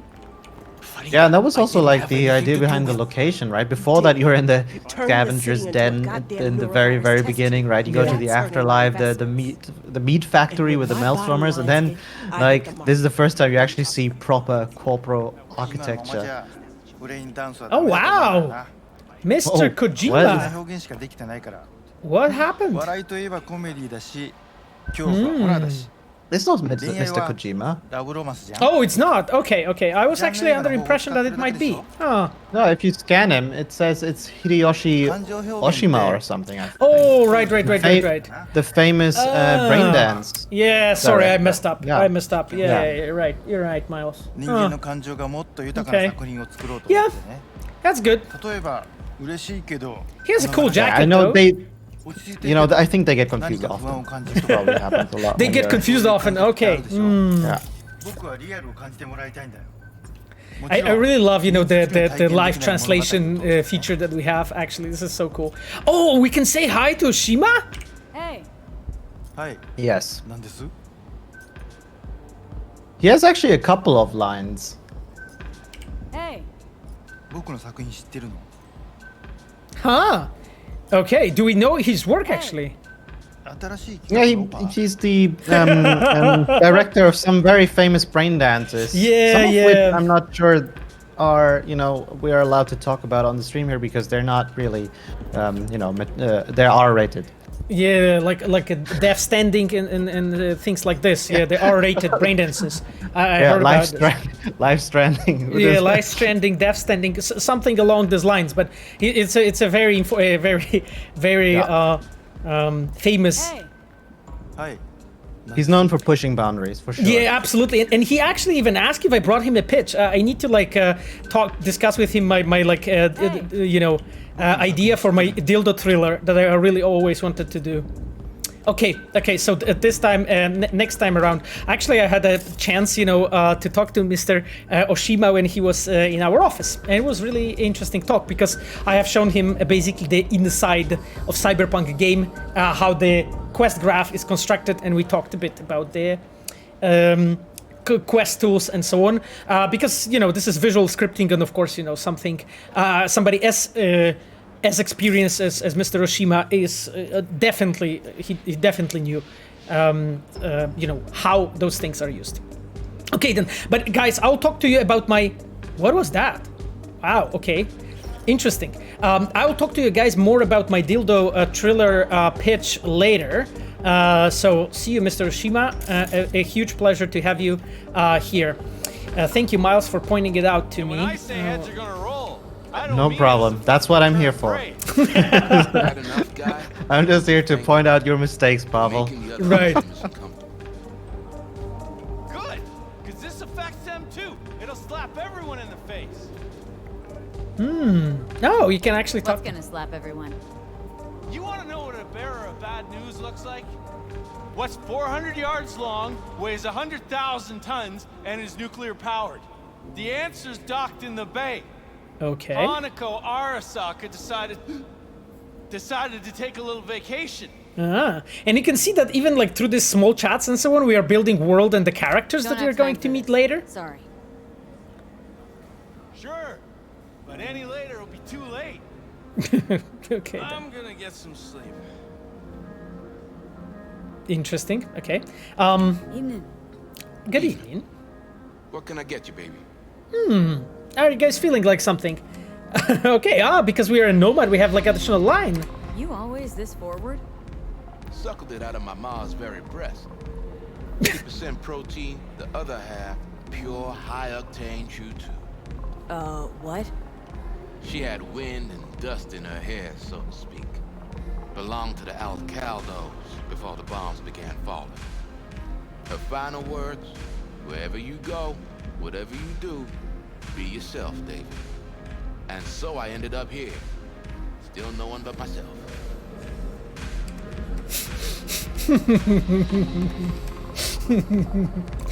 Cool story, bro. Story, Chum. Too bad it's made up. Everyone's making something up, just like you, baby. Can I get you something? At the least. Water? I'm good, thanks. I'm good, thanks. Not this time around, but you guys drink water, by the way, all of you. Yes, sir. So that we won't get dehydrated and dead here. Hello. Okay then, that was a good talk. Anyway, let's check if there's anybody interesting here. I really love this element, by the way. The fluffy arms that they have with feathers and stuff. clothing is sick. I mean, these guys are wearing the most insane parts. There's a question how much influence Hideo Kojima have on his appearance and dialogue. I mean, I don't know what are you asking for, but if it was about Mr. Oshima, then basically we have like we had a conversation about this and bounced off a few emails together, proposed an idea. He made some suggestions, and that was it. So it was basically our proposal, his small suggestions, and that was it. Yeah, that I think this is how it went by together. When it comes to the appearance, it was pretty much a work of our character artists who like took it on themselves. They just wanted to make him look like this, and he was quite pleased with that. Sucked out into the empty void of space through a hole in the station's body. Bloody hell! What'll become of the gallery? This Matrix thing is interesting, I have to admit. Of the whole opening. Oh wait! Allow me to venture a guess. A new Abramovsky? Okay, Miles, are we chilling more in this bar? How are you feeling? Or heading to the elevator, right? It's probably getting a bit nervous about all of this. Yeah. But there's so many cool scenes here, even this. Yeah. I think this one's also having a call, right? Like behind you number. Why is she in Night City? She's promoting her new movie. Already raked $2 billion at the box office, apparently. You know, I suggested that too. Movies are so last century. Braindances is where it's at. Yeah, exactly. Okay then, Miles, as you said, let's move on. From Seattle. Yeah, Jesus, I love the appearance of this guy. Damn. Yeah. It must have cost a pretty penny. Looks really cool, though. That's a lot of glasses. Okay, let's go then. Jackie should be actually waiting by the elevator, right? Oh no, he actually went up already, which makes complete sense. He saw you fangirling over Mr. Oshima and just went, okay, you know what? He's gonna be busy. Yeah. That looks really awesome. Okay then, let's go to the apartments level, right? The way we are asked. And let's check. Oh yeah, you can by the way see the Nightbot right now just posted socials for Miles, because like for people that don't know, today with me is Miles Tost, our senior level designer from CD Projekt RED. We are just like kind of doing a small celebratory stream today, and basically Miles is telling us all he knows about art and level design and topics around these areas. And you can follow Miles on the socials links that you have there. Miles is also streaming. Exactly, Yeah. Uranium Bullet. Thank you, by the way, for inviting me. I don't think I ever said thank you. Thank you so much for inviting me here. I'm having a great time. I'm not sure about the people. But we are trying. Yeah. This is what I meant. You get like these two Russian NPCs walking there, right? Uh-huh. Yeah, exactly. And I think you actually end up killing this dude. Actually, both of them, possibly, in one of the street stories later. Yeah. From what I remember, she's his bodyguard. And basically, she is your primary target, but then he as well can be. Exactly. Okay, then, let's move on. Come on, V. Ain't got time. Okay, let's go. We're in our room. Pretty snazzy. Snazzy? Yeah. Stay in the night. For people saying I'm playing Dishonored, yes, because I'm leaving the Cyberpunk game to our dear friend Sasko here. Now you fire up the Flathead and find the shaft entrance. How is your Sounds polar simple since enough. moving here? Simplicity sometimes toughest to master. I don't want to comment on that. I don't want to comment on that. It's enough to understand what you're talking about. Where's the shaft? Boot up your scanner. Look around. Okay, let's do it. Let's check the place. But Miles, do you want to talk to us about this room actually? Because I love this place. Yeah, actually, you know, I think one of the things that really was sort of like interesting for us is also to provide like a nice vista when you stay at this room, right? So you can actually go to the window, and I think was that said? Please. Oh, it's the wandering daytime. Okay, so I'm not sure, you can't really see out here, but you can faintly see that there's actually this gigantic Arasaka logo over the entire thing, right? Which is just, that's such a powerful mega corpo thing to do. Yeah. And besides that, like one of the elements that really struck me specifically when I came here is like the ceilings, right? When we'll be in other rooms, it's like constructed out of these like tiles of wood, you can say, or something that like kind of looks like it, and the way it's like cut out, you know, to mimic sort of like a natural form on a ceiling, but in the same time, it has this like class and style here, right? And all of the elements, what I really like about the elements of the style here is, as we were discussing before, like it all goes around or like touches in some way, you know, the Japanese style of building. Like you can even see those, like this element here, right? So this modern Japanese minimalism. Exactly. Yeah. Right. Exactly. Yeah. You know what? Also, I think is super. Sorry, please. Oh no. I just wanted to mention like this element, right? Like those tiles here and so on. Like it's all done in a way to evoke in your brain as a player, like association with basically just the Japanese minimalism.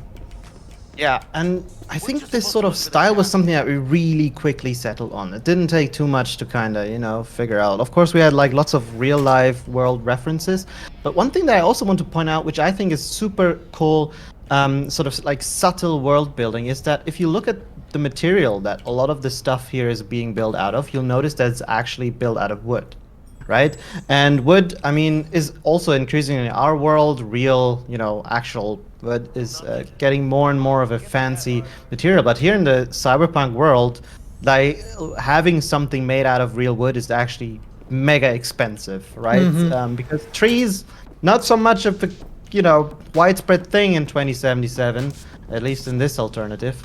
And so having stuff out of wood is really something that's you know, like you have money if you have that, and this hotel is just, you know, shouting that at We're people. just supposed to look for the shaft. Yeah, exactly. Okay then, I know Jack, you were supposed to. Is your Flathead ready, bro? Almost there, Chica. V's looking fabulous. Oh, thank you. I really like this like pink afro. Okay. Okay, so we are supposed to use the we are supposed to scan the entry point. Good. Jackie, how's the Flathead looking? All set. Ooh. I love the fact that our like animators, cinematic animators, like made it feel and look like this. That it actually does all those things, and you can like see it actually happen next to you. It's so cool. This scene is so custom, right? The one that's about to follow, and I remember having so many headaches of, you know, like about how to pull this off.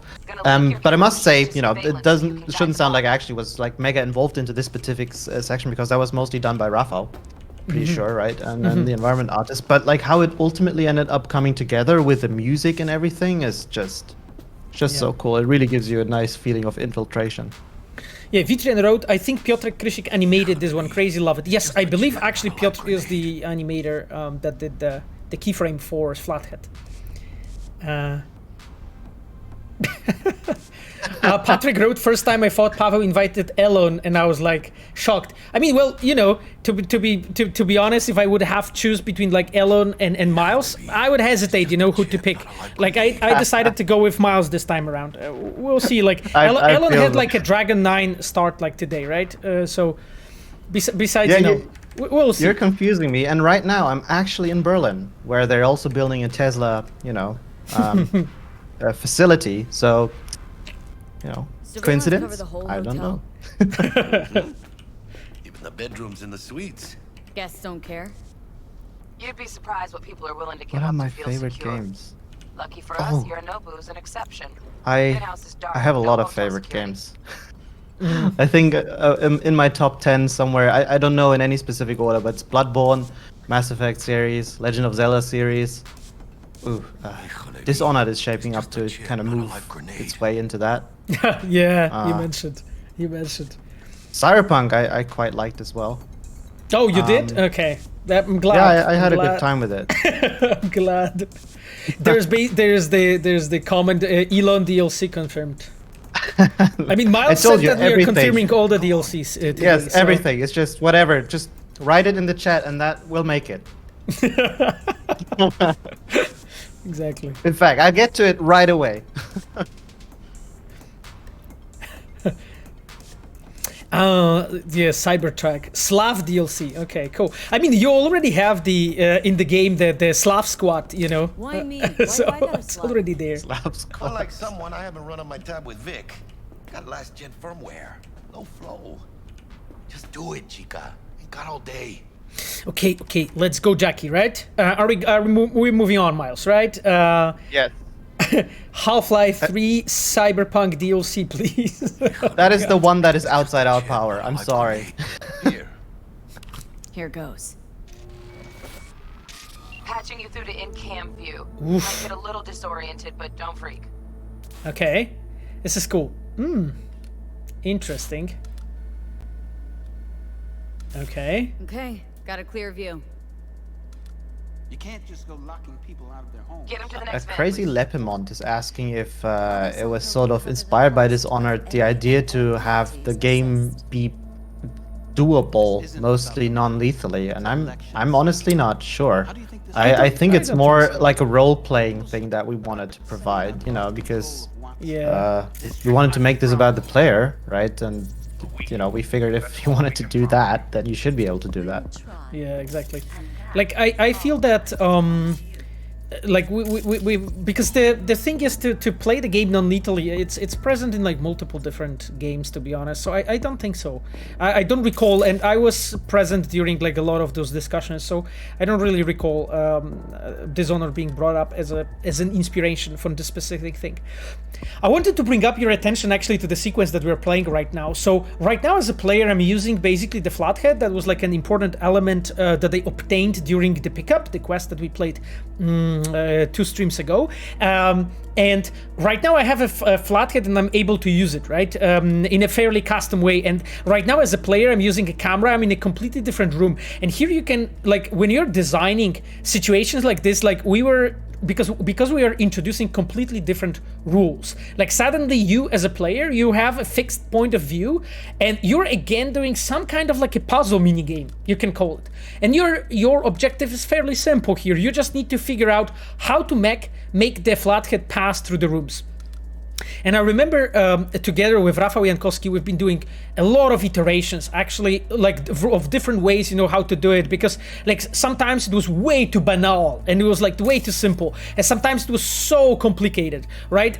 So we tried to like hit this perfect balance, and we just, you know, reworked it a bunch of times actually to just get it to the point when it will be like still fairly easy to beat, but intriguing and interesting, and then the you know, difficulty level will be rising, and you'll see it a bit later. What I mean by that, when you play the game, you of course probably know when I'm talking about like next rooms, right? So here we just found the place where the Flathead can use. Flathead uses the camo, right?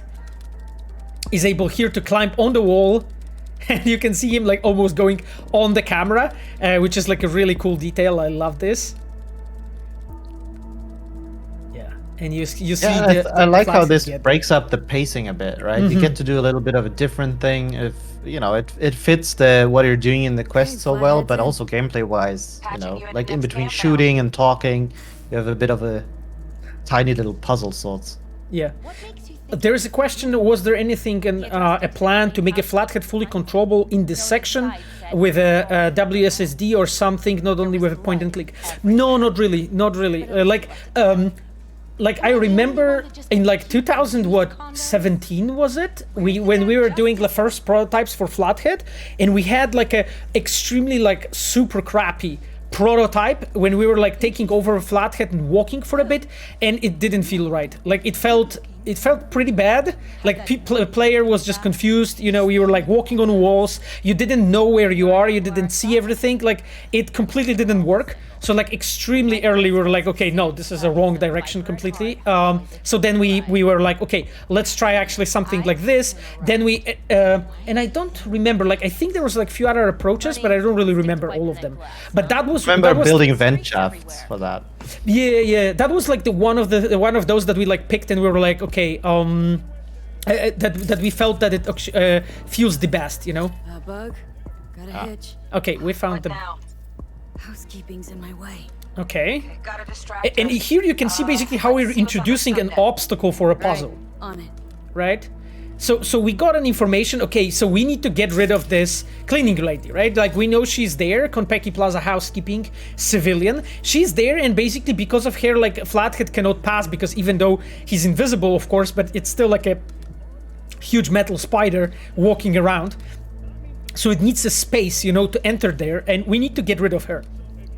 So we are using a very simple trick as a designers, like introducing a small obstacle and just basically teaching you as a player, okay, what you could do, right? And we have a whole projector and TV set. Okay, let's check this one. Hollow projector, maybe? Nope. Okay. What about the TV? What would Can you we say do to something? a TV? I'd say keep looking. And as you can see, like, those that are more obvious are, of course, you know, and those are that incorrect are actually first that I found as a player. And that's a similar, I would say, philosophy that we were using when we were constructing also like a puzzle with a brain dance, right? So if the brain dance in Konpeki, you know, the one when you're supposed to find the fridge, that's why you just need to like rewind back to almost the beginning and scan it, because otherwise it was way too easy and simple to find it. I like how constructive T-Bug is being. Really helpful with her comments here.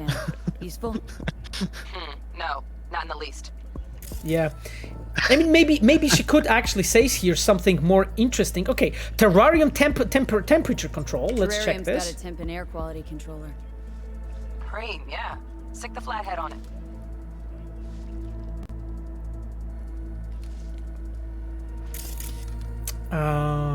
Okay, so let's lower the temperature.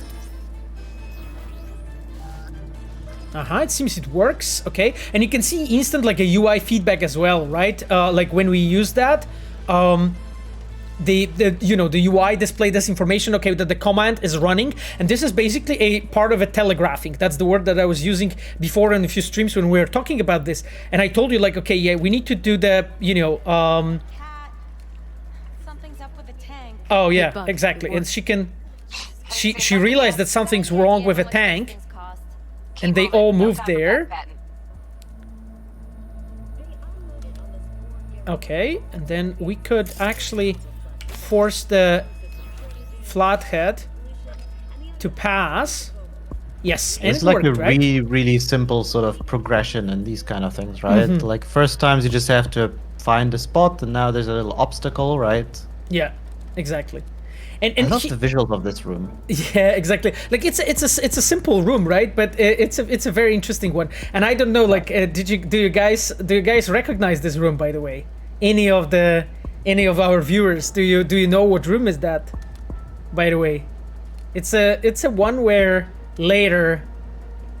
No, no, with a sad face. Okay, so you do recognize. So you do recognize it. Okay. Oh my god. Yep, that's the oh my god. That's the oh my god room. That's true. The oh my god room. Yeah. Yeah. And this is basically because we wanted to break the like a chain of rooms basically for the player and give you like something different, you know, for you to look at. So that's why you were sent there, and also like Flathead had to traverse multiple floors, you know, to get to the Netrunner's room. So that was also like one of the reasons to like show you that it's logical that by passing through rooms and so on, and then passing through the vents, Flathead was able to reach this. That's why it's there, you know. To just like make sure that the that is logical. Oh, shit, for real? Yeah, it is.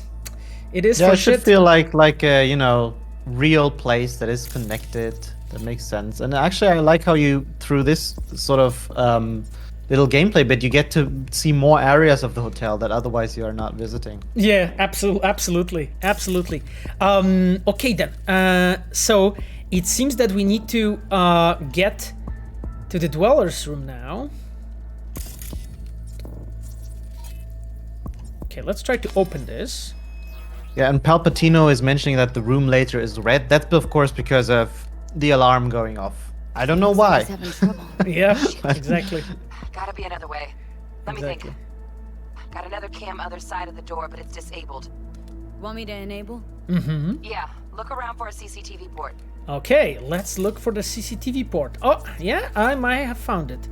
That's it, huh? So you can see actually that here, what we have done as a designers, we have like introduced you, to the mechanics. You already know that you're playing like a small point and click section, when you are going from like a fixed position with the cameras like this. And then we are introducing like more and more elements of a puzzle when you have to like use them and, to just like keep it a bit more interesting.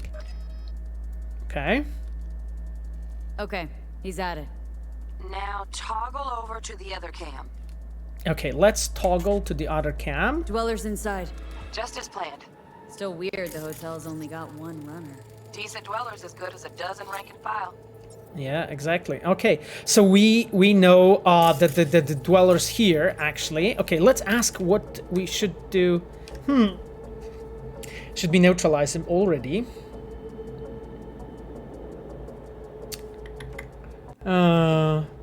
Flathead ought to be able to neutralize him. Good thinking. Let me graft a demonoid onto your link. And you gotta jack the Flathead directly into his chair, right? Make it sound like I'm new at this. Okay, sent. It's all yours. You can see basically how through the really cool dialogue we're just, giving you objectives and like explaining, okay, what to do and so on, as a player. Okay, so let's try to find the path for the Flathead. May link both rooms, looks like. Okay. Now toggle over to the other cam. Pavel, you're a pro. Am I a pro? Really? It's like you've broken into this place multiple times already. That's how good you are. Nah. Might have found our way in. It cannot be. Then toggle over to the second cam. Okay, wow. So as you see, guys, like this is of course still fairly simple, but we wanted to keep it like intriguing, interesting for you. And the thing is that because we have experimented actually with Rafał to make it in a way that there's like lots more elements, in a room that player can interact with and so on. It was so complicated and difficult to beat that we had to like go into like, okay, let's make more obstacles on the way, but let's not have as many on the sides, because it was just so complex to figure out and beat and pass through, Now toggle over to the other cam. Okay, so it seems that we walked with a Flathead there. Jack in. Okay, and he's here, right? So let's see what happens when we'll send him there. Almost like you guys made this place, but it cannot be. Yeah, exactly. Oh, what? What? How it's possible? Yeah, you can see how it went on a railing and walked there to natural, and you can see him climb. I actually really think it's like a nice detail also that so many tiny things kind of go wrong a bit, and then they adapt to it so quickly. Yeah, it's like an I would say an old trick that you're using when you're like telling like stories that are of a thriller type. So what you want to do as a designer, you just like prepare a plan and then you throw different obstacles on the way, and the characters, they need to struggle to overcome that obstacles. This is the normal way how you're building this. Bug, how you doing on time? Yeah. Oh, hello, Fabian. Yeah, I'm here. Sorry for being late. Oh, Fabian! Hey! Sorry for being late. Better late than never. Ready to burst into flames? Just sit down. Oh man, Fabian's cutting deep. Yeah, Fabian's just Fabian is like this troll of like he has like black belt in trolling. Yeah, it's just like this guy. Okay, then I think we are set, to be honest. Like we have done everything that they wanted us to do. So I think we'll sit down. Would it be possible for Marcin Przybyłowicz to join on stream someday? Yeah, well, I mean, we'll see. For now, we're just enjoying Miles' presence and everything he can tell us, he can talk to us about, and we'll see. What do you think? Why'd you give it all up? Who gave what up? Yorinobu Arasaka. Mm. The good life, I mean. Old news, I know. Just got to thinking's all. It's like, think. You got everything. Repek wrote, Fabian's here, we can wrap it up. Pops can snap his fingers and turn half the fucking planet into a nuclear wasteland. There is a question from Roxy, Miles. Which game is better in your opinion, Witcher 3 or Cyberpunk? How do you feel, Miles? Wow. What is your opinion? This is really difficult, because I think having worked on those games you have a bit of a different perspective on that as well, right? Because I feel like if I compare the two games just from the amount of work that I put in, I think Cyberpunk was definitely the much more complex and difficult game to make, right? Maybe just solely speaking on a level design perspective, but I kind of have a hunch that you would agree on that from your perspective as well, Pavel. Oh yeah, absolutely. Right? And they're so different games. Just how much first person changed how we needed to do things compared to third person and you know, with Geralt. And the ability of V's abilities, what V can do versus what Geralt can do, just requires such a different way of thinking about the stuff that you make. And then through this, you also end up with very different sort of qualities, you know, that you need to work on in order to make a location great, right? The things that make a location in Witcher 3 good and work well from a gameplay point of view are very different than the ones that are in a Cyberpunk location. Yeah. And so actually asking me to pick is, you know, of course it's a bit of the cop-out answer as one of the developers, but, you know, as I said it earlier, it's kind of like picking your favorite baby. And I think, I don't know, I'm really proud of the work we did on both of these games. And yeah. Yeah. I mean, if I would be like standing with a gun next to my head and have to pick, I would say Cyberpunk. But I would prefer not to, because it's the same as I think I was asked like last time on the stream, which is like you're literally picking like, do you prefer chocolate and ice cream, or like do you like your one child or another? And it's like sometimes you just like want more, you know, chocolate than ice cream, and you ultimately love both of your kids. You know, this is what I mean. Like it's just like those games are different, and I mean Cyberpunk grew in me bigger, and the reason for that is because it was more difficult to make. It was more complex. Just, you know, guys, like the sheer complexity of this game is like insane in comparison to Witcher 3 specifically. Just, you know, it's uncomparable. Honestly, yeah, the Witcher 3 is very, very basic in comparison to what Cyberpunk is, how it's built, what it actually does, how many platforms it has, you know, how many languages it has, Jesus, the life paths, you know, all the things that we did, the builds. This is all so difficult, like art styles, you know, that we have prepared, you know, completely redone, you know, scene system from a first-person perspective. It's just, I think it's like when you think about like how much we kept from Witcher, and you find out that we kept nothing, and we have done like rebuilt everything that we knew, and we try to innovate and do it better. I think only then you can really like understand. This is actually like a really, really good point, because how could that, you know, not be your answer? Certainly when we started working on this game, we tried, you know, we looked at Witcher 3 and thought, okay, how can we take that and make this better, right? How can we improve on our dialogue system, right? And you see how the dialogue system, I would say objectively, is more immersive and better than what we did in Witcher 3, right? The level design has gotten more complex than anything we've done in Witcher 3. And this is sort of like a thing that, you know, if you actually compare the individual parts in between these games, like each of the departments and like every single individual working in the studio tried to improve on what we had done before, and there are very objective, meaningful improvements in between these two games, right? But at the same time, they're also very different. Witcher 3's requirements were very different than what Cyberpunk was asking us to do to it, essentially, right? So it's a hard comparison from that point. What is he, a fucking sorcerer? Some kind of dead zone's my guess. The Iguana! And you do your damn job. Yeah. Do you guys remember the Iguana, by the way? Hey, look, V! Another fucking iguana! Shit, you're right. Think it's the same one? Nomad players will know. Yep. It's an interesting element, by the way, the Iguana here. Oh shit, you missed it. Oh well, you know, it even has a nice light here. Yeah, I remember talking to Rafael about the Iguana, that we need to have it here. You still loot the egg? Was that? Yeah, that we have here. The Iguana.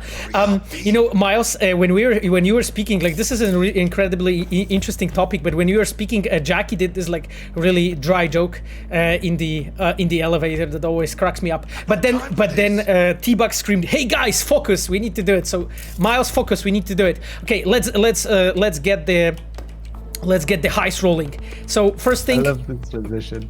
Once again, sorry. I love the transition. The transition, I think, yeah. Okay, I'm not really reading right now. Let's just loot all the shit. You know, where's actually? There used to be a gun. Ah, exactly, because we know from the yeah, because we were Looks like Yorinobu left us a parting gift. Woof! That shit looks decent. Wow. Okay, that looks cool. Have to say. Okay, good to have a gun. I feel much safer now, kind of, in a way. Okay, good that we have that. Now, I don't know why you would need a gun. I think we're well prepared. Nothing yeah, will go absolutely, wrong. we're well prepared. I know. I'm just checking. Oh yes, exactly. Got no time for this. So guys, did you find, by the way, Yorinobu's panties? Because I just did. His cashmere wool, you know, his cashmere wool. Just take it, everything. We're yeah, here I'm just for looting robbing. everything. Yeah, just looting everything. We should go here in a minute as well, by the way. Yeah, I'm just making sure that I didn't miss anything, you know, important as a good player. As a good player, I'm trying not to miss anything.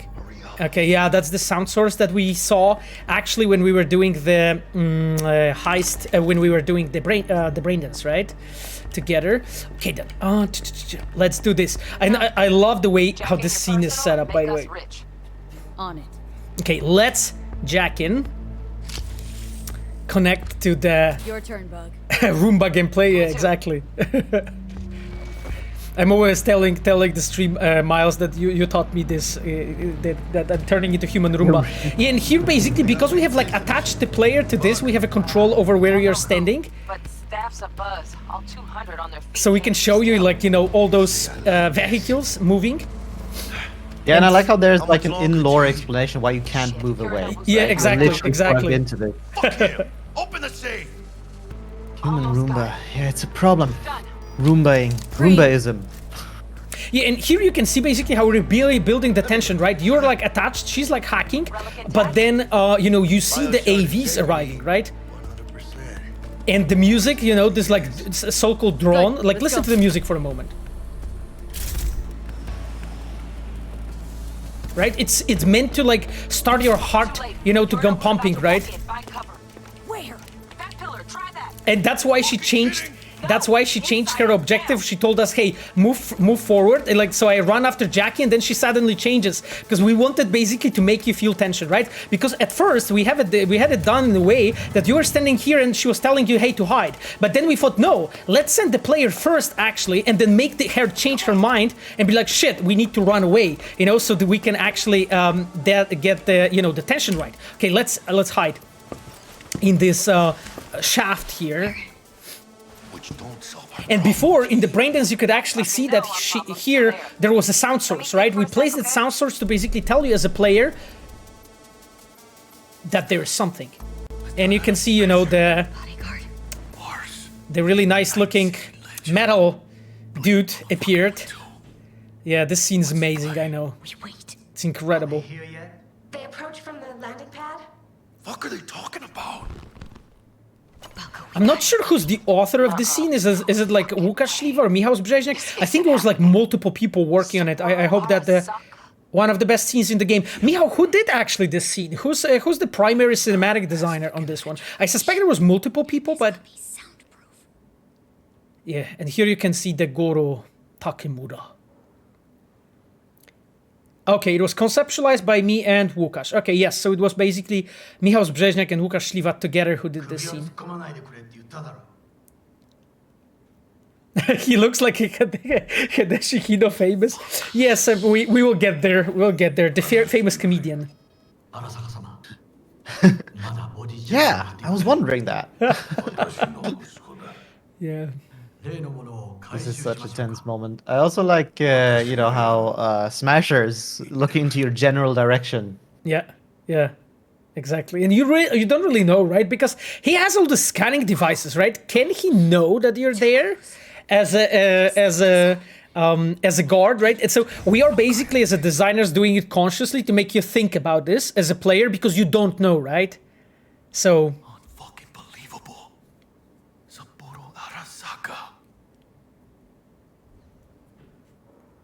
We don't know, just tell us. No, I won't tell you. I won't tell you.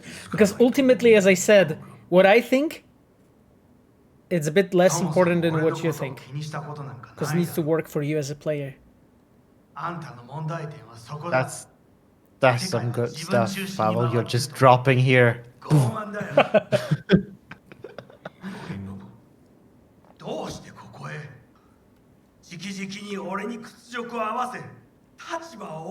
Yeah, the scene, like the room, it's just all so nicely put together. And, you know, it's of course like maybe a bit weird for me to say this now that we've sort of done it and like, oh, look at how awesome this is. But really, for the most part of development, it doesn't always feel like that, right? You look at this stuff and like, oh man, this is still not working, or can we pull this off? Can we do that, right? And I would say that, you know, especially for locations, right? For a long time, they don't have, you know, textures. They're very basic looking, right? And it's like only in the later stages where all of the building blocks that you've been sort of separately preparing, the environment artists making all these awesome assets, and they're sort of put together, that when suddenly things start clicking and you see the light, right? Yeah, absolutely. I feel, you know how I feel, Miles, when I watch this scene, like in church. I feel like I need to be like focused on them and be like, I just love how Michał and Łukasz did it in a way that they like slowly move, and you can see the tension building, right, between them, and they move closer and closer and closer. And listen to the music, guys. Oh, I said in church because basically it just feels like I want to like focus and feel the atmosphere and just be like, you know. Yeah, also like if you look over to Jackie, right? Ooh. You see him sort of cowering as well, being like, oh shit. Yeah, you see him reacting to this, right? Yeah, he's terrified. His eyes are sort of... Yeah, exactly. And you can just feel like... And literally like the moment when he's squeezing him, you know, exactly against this glass here.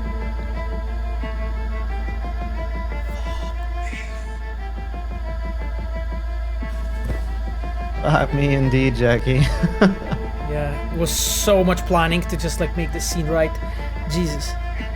Yeah, there's so many components. It's so awesome, though. You know, I like the subtleness as well. Yeah, but you can see here like all the things coming together. You know, we got to know this character. We got to know these characters, right? We got to know, you know, who they are. We got to see their relationship before. We got to know how Evelyn is related to him, you know, in that scene, in that quest before, and so on. That's why the scene like kicks in the balls so hard, you know. Saburo Arasaka has been murdered. Code Red initiated. Attention. Code Red has been initiated throughout Konpeki Plaza. Please remain in your rooms and follow all No, Saburo Arasaka is tripped.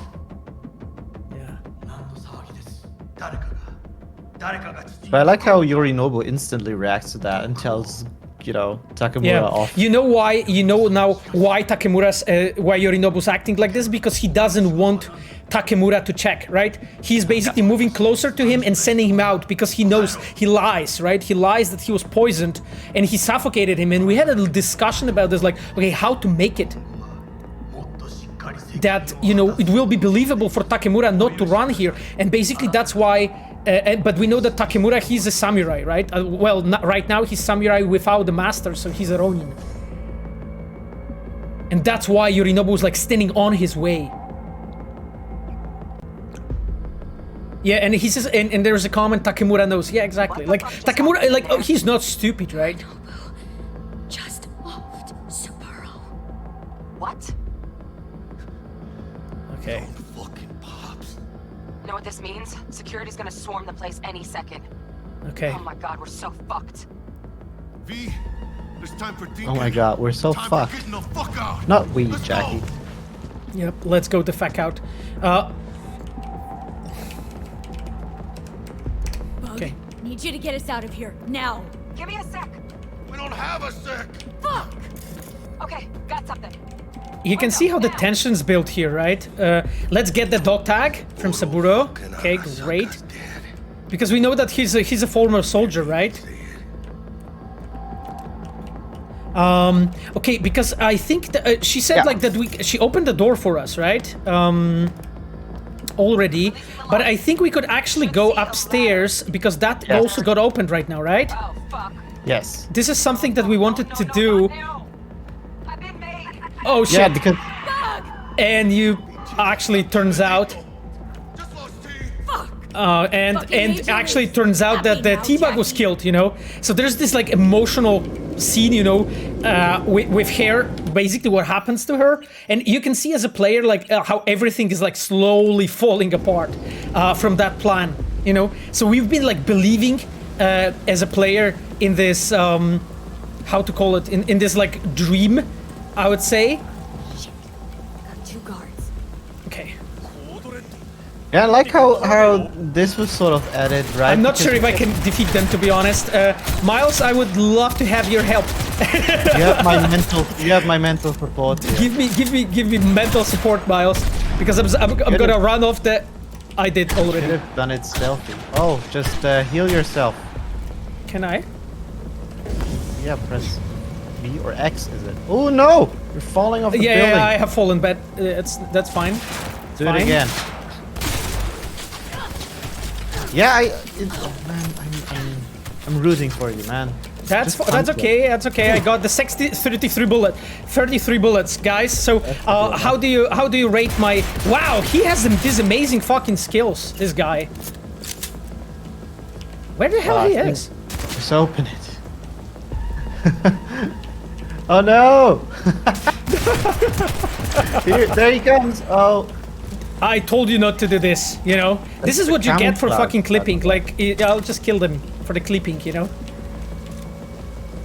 But this was, like, such a cool thing added here, because, you know, like, of course, trying to pilot this Saburo thing. arrives with an AV, Yeah, so you kind of think, hey, I should be able to try and use the AV that he landed with, right? Yeah, exactly. Exactly, and it turns out, actually, fuck. Okay, but can I actually open it to get on the other side? Oh, right, because I tried to. Yeah. Did I actually just climb on the top? Did I actually really do it? Cool. Yeah. Did I climb second time, Miles? Yes, climb that AV. You're doing it. No, I'm trying to loot the Satori. Calm down. Don't be so hectic. Go slightly closer. There is again. Thank you. Oh, Good but job. I want to get this, but I can't. Can I? Did I climb the third time? Yes, I have it. Okay, I have the data bank, by the way. Did you guys ever get the crouch squad? Thank you guys for the help. Yes, this is how we crouch. Someone should look into this. Now I actually learned how to crouch. That makes sense. That makes complete sense. Thanks, guys. That's a huge help. Paweł Sasko jak życie. I mean, fuck, just, you know, Saburo Arasaka got murdered. So what I'm supposed to tell you? Yeah, he's just trembling. Okay, let's get out from here. Let's get out from here. I would actually love to save the game. I'll just do the manual save. Yeah, Okay. now you got this sweet-ass katana. Yeah, I actually have the katana. That's true. Can I do the thing? Yeah. Nice under melee weapons. Yeah, absolutely. Satori. Okay. Like I'm kind of not really feeling like, you know, I got the best sword in the game now. That's good, I guess. That sounds fine to me. Shit. Okay, guys, how are you feeling about this? No. Fine. It's okay. The level designers want you to go to that ladder. You think so? So it must be fine. It must be fine. Okay, let's go. Let's go. I trust you, Miles. You know, in the worst case, it's gonna be your fault. So if any one of you dies, I just love the way it's built, by the way. And you can see this you know, drone slowly approaching, you know. Oh, and this is Trauma, actually, like right there, flying to for most likely for Saburo. Jesus. These nails should be considered a white. Oh no. Oh fuck. Okay, we are jumping from there. Well, that was your choice. That was my choice, yes. I decided to jump because I didn't want to get shot. Okay, I mean, I think everything's fine, guys. I think everything's okay. you know, we like, you know, nothing bad can happen to us, right? We are bulletproof, as Jackie said. Right. I mean, he did say it, right? Like, we are bulletproof, so... Oh, this ain't good. Yeah, I mean, sure. Fuck, Jack, you're bleeding. Worry about me later. Check the relic. No, I worry about you. Container depressurized. Biochip integrity at 94%. Fucking drop it. Carajo. Oh, Jesus, okay. Parker! Call her! And tell her we fried the case? Just do it. Yeah, so as you can see, like, we are using all the elements as a storytellers to just, like, build the tension and add elements, you know, to the story that will make you as a player feel, like, pumped, you know, and about what's happening. What's going on there? Got a problem. Cryo case is damaged. Biochip integrity's at... Jackie? 86%? 86% and dropping. Shit. Okay, listen to me. There's only one thing you can do. One of you's gotta slot the relic into your neural port. Well, thankfully we have a solution, right, guys? Thankfully we have a solution. What the hell are you talking about? The relic can't be isolated. It has to be nested in a safe environment. Sounds like a plan, yeah. Exactly. Someone's gotta do it.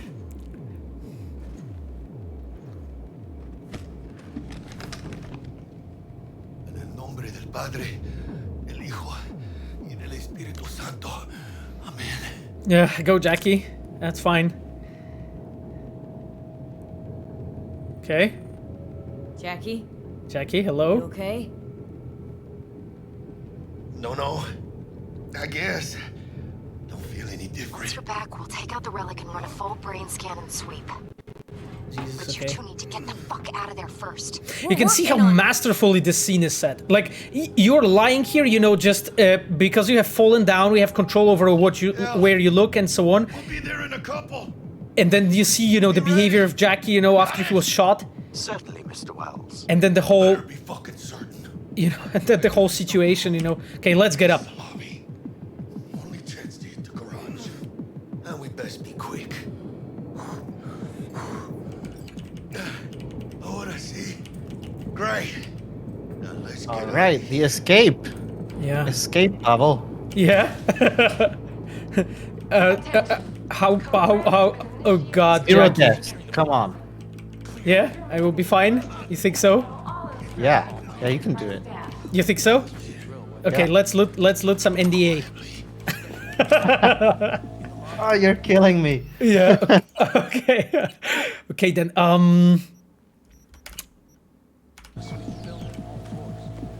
Reveal the secret option where Jackie leaves. Pavel, no problem.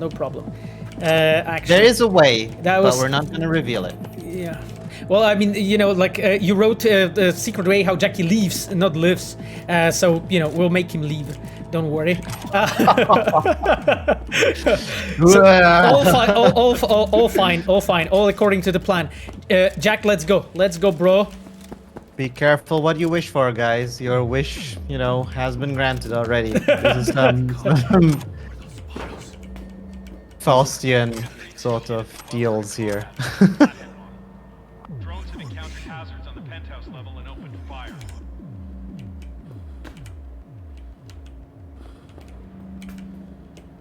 Hell's going on there? Doesn't sound good. Attention. Code Red has been initiated Oh throughout god. Konpeki Plaza. Guys, Code Red has been initiated. I'm supposed to deal... Pavel's stealth is the best stealth? Thanks, I mean... do we Oh, have you any can do it. grenades, by the way? Shield, I can plate my build. Pavel, come on, just one stealth takedown. Oh my god. I can actually utilize my grenade build. Thankfully, I've been like, you know, unhinged. Finally, you know. This is Luigi's encounter, I think. And, yeah, it is. It is. you know, Michał Dobrowolski. just come on, like he placed them with their backs to you, right? This couldn't have been a bigger. But I should that this guy was anyway. Just he had like a cyberware that he can look back, you know, like a third eye at the back of his head. Like I'm sure, like I was like convinced that I've seen that. So Okay, all right. maybe there's some cyberware that I wasn't aware of. But probably you did the more cautious and stealthy approach then, the more safe. Yeah, exactly. God damn it, this looks so cool. Anyway. Jackie, what are you doing, bro? Let me open the door for you. Is that better? God, this is destructible? I love it. Yeah. Okay, cool. I bet I will die. Okay. I actually, you know, to be honest, guys, like, I know that I'm kind of shit when it comes to the combat and stuff in general, but I just love our combat.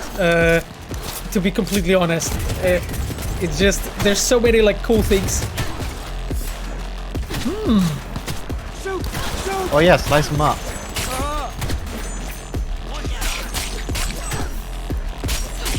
Jesus, he's like so tough. He has like a, you know, a durability against swords or something. I think like, I still think like grenades are his weakness, Miles, you know?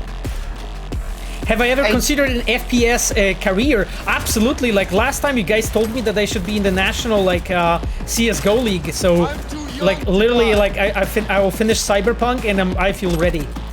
You know? You should be. I generally agree, by the way. Like it's either grenades are the weakness or shotgun blast to the face. One of these always no weakness. Okay. It's hard to talk back at that actually. Code Red, oh shit, okay. You can see actually, by the way, how UI is used here, you know, to just like tell the story, and everything turned into red, you know, to give you, as a player, the feeling, you know, and the music, just like everything comes together. Hey, bro. Well, it would have been weird if Jesus. the lighting was blue. Okay, I think that, you know, the sword is his weakness. Oh shit. I think I uncovered that like when you cut off his head, their heads, they are dead, Miles. Yeah, it seems to be an effective way of making them stop moving. Yeah, exactly. That time. Okay, cool. I will know that now, moving forward. No, the gore in this game is. Yeah, I'm glad, guys, that we did the charity stream last time, because this time when I'm already in 10 out of 0 of stealth, that this time when I'm already an you know, an experienced FPS player, and I won't die. You are doing the Counter-Strike thing where you unsheath your knife all the time as well as you're walking. Yeah, exactly. Oh, there's some kind of a performance issue for a second. Okay, I think we are good to go. Holy shit! Go. These boys have like a lot of armor. Don't you worry, Jackie's got you covered. Does he? Okay.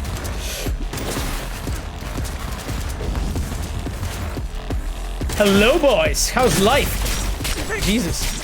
I'm glad that Jack's with me here, because probably solo would be way harder. Okay, let's grab this tactician. Yeah, I really like the way how the location is telling you the story. You can see here everywhere, so probably you can imagine as a player that this has been like some kind of like a corpo room, you know. By the way, this looks awesome. The lamp. It has been like some kind of a corpo room when people have like meetings and shit. And when they like stand here and so on, they use these monitors. While now, you know, you have the corporate here. Yeah, if you really think about it, this hotel is like a really sort of interesting kind of spin on, you know, a business hotel, right? Like, because they have a lot more of the conference and meeting infrastructure here than even in most other hotels. And I don't think we ever really mention it. I'm not sure, but the Konpeki Plaza is, of course, heavily connected to Arasaka, right? It's where absolutely. The Arasakas basically get their people that, you know, for business meetings when they fly over from Japan, they stay here and all of that stuff. So it is heavily geared to allow people to work. Exactly the way you said, Miles. Like, we've been talking about, you know, the fact that, you know, in what way, like, the architecture references, you know, the Japanese minimalism, but also, you know, like the depictions of the characters, you know, their behavior, so the fact that they were bowing and stuff. This all, of course, you know, is connected, and those were all, like, our intentional choices to build it like this. Whoops. I have a rifle now. However, I think it's weaker than my pistol, and so I'll use this. And of course, you know, grenades are their weakest, are the weakest side. Are their weakness. What I was thinking before is like, you know, look how the hotel is constructed, like in general, you know, when we are playing, like our level designers, encounter designers, like paid attention to it, and because of that, you have these like big, you know, planters in the center that naturally first fit the style of this Japanese, you know, style of architecture, but in the same time, they're very convenient covers, right, for the player. Even though I'm not maybe using it too much because I'm a badass. Hey, bro, what up? Pull it to the face. I knew it. I knew it. That would defeat him. And I got 2 grenades. Jesus, I'm so ready. I'm so ready right now. Really, really difficult about this, right? Because you have this whole Japanese minimalism style, which inherently actually works by having very little stuff around, right? And you know, at the same time, you know, okay, this is supposed to be a combat space, so you need to come up with ways how to provide cover that still feels like it fits this sort of area. And if you, for example, you know, like if you really look at it, you could argue that this transition area from here, from one corridor to the other with this little zigzag, is a bit artificial, and that's mostly sort of where here the gameplay takes a bit of a priority over the visuals. But it still kind of works. Yeah, absolutely. And especially like as a player at some point, of course, you know, when you're like fighting like me right now, you know, so absolutely doing your best, sweating in your pants, trying not to die on stream. When you're like when you're like trying to fight them and so on, like it's not something that maybe is like in the forefront, I would say, of your attention, and it's not something that you're looking at. But then, you know, later maybe when you like look around and so on, you can see all those elements that we talked about. Jesus, I love this location so much. It's so well put together, actually. I think for us this was really like a big lesson in restraint as well. I remember like the initial versions of this had like a much more open and sandboxy style that allowed for so many more possibilities, but at the same time you have like Jackie bleeding out behind you, right? And like in combat it was really hard to provide like a full stressful but like the good amount of stressful encounter, right? So we actually ended up toning it back quite a bit.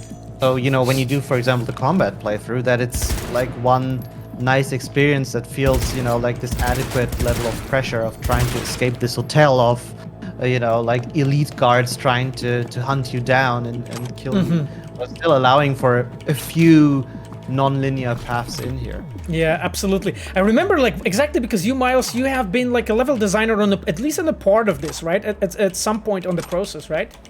Yeah, like I was there from the very beginning, and then, you know, like some iterations in, and then I inherited some other big locations throughout the main quest. So yeah, this one was sort of mostly done by that point. So it's sort of that, I think it was mostly taken by the encounter designers then, and environment art as a collaboration. And I would just occasionally kind of come in, you know, if they had like sort of a problem with like, you know, communicating cover placement or something. But like overall my involvement really dropped down, you know, like once it got to the later stages of it. Okay, I get it. I get you. Okay, good to know.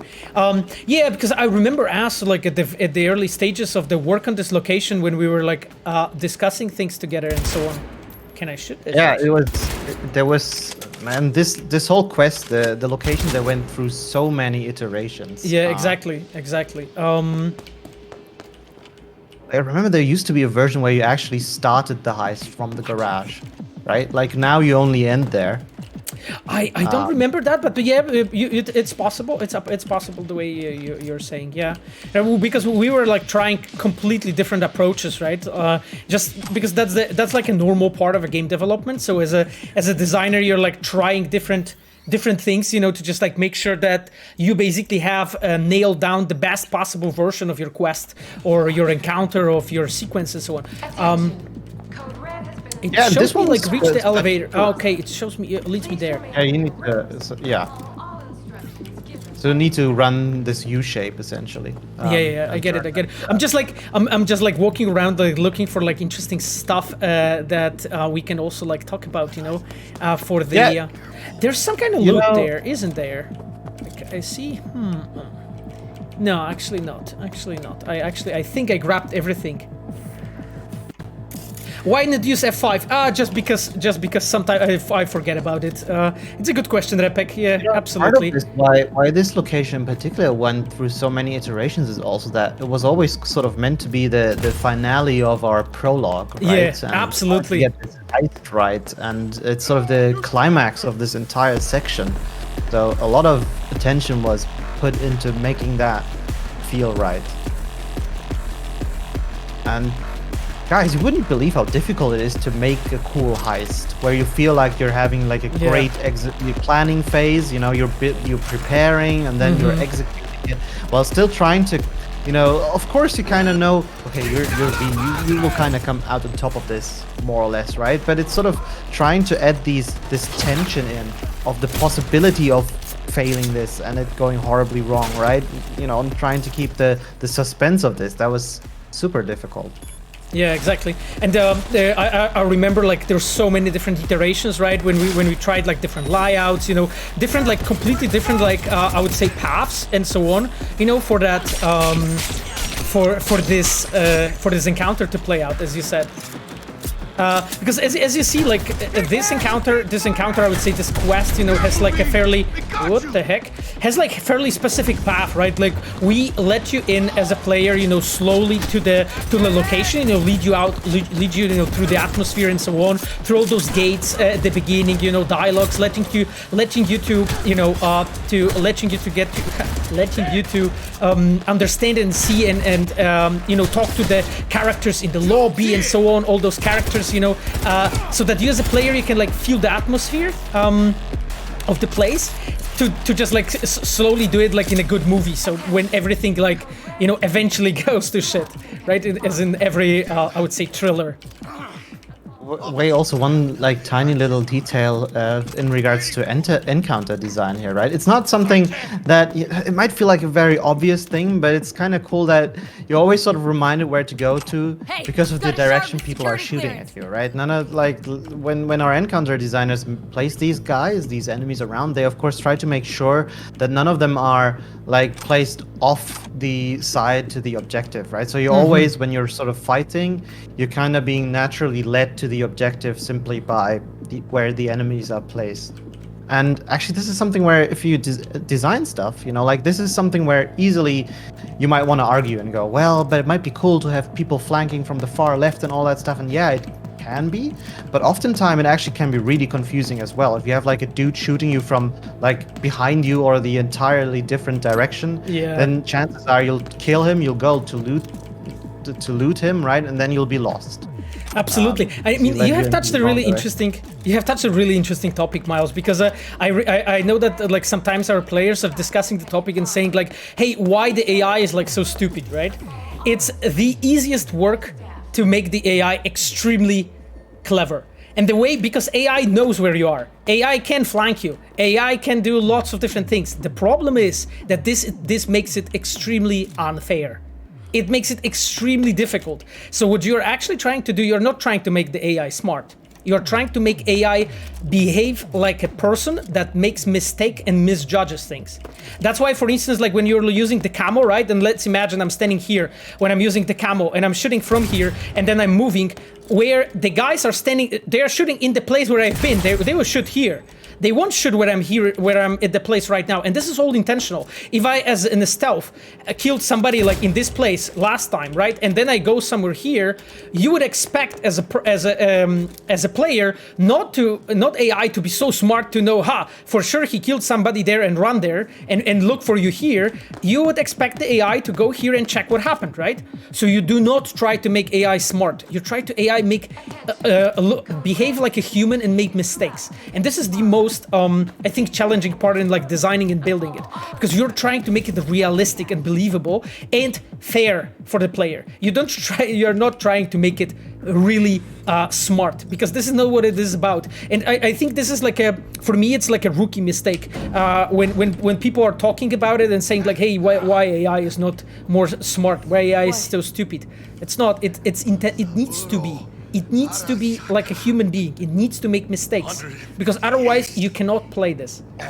And that's you know, like I'm not like a mega AI genius or anything, but I suppose you could kind of pull the parallel to things like AlphaGo, right? Or the Google AI that was made to play StarCraft. Even that they had to, if I remember correctly, put limiters on, right? In terms of what APM it could pull off and all of that stuff, because otherwise it just crush you. Yeah, because, absolutely. You know, like, it's in the computer. It has all the information, right? Yeah, exactly. It's a very good example, Miles, that you just gave.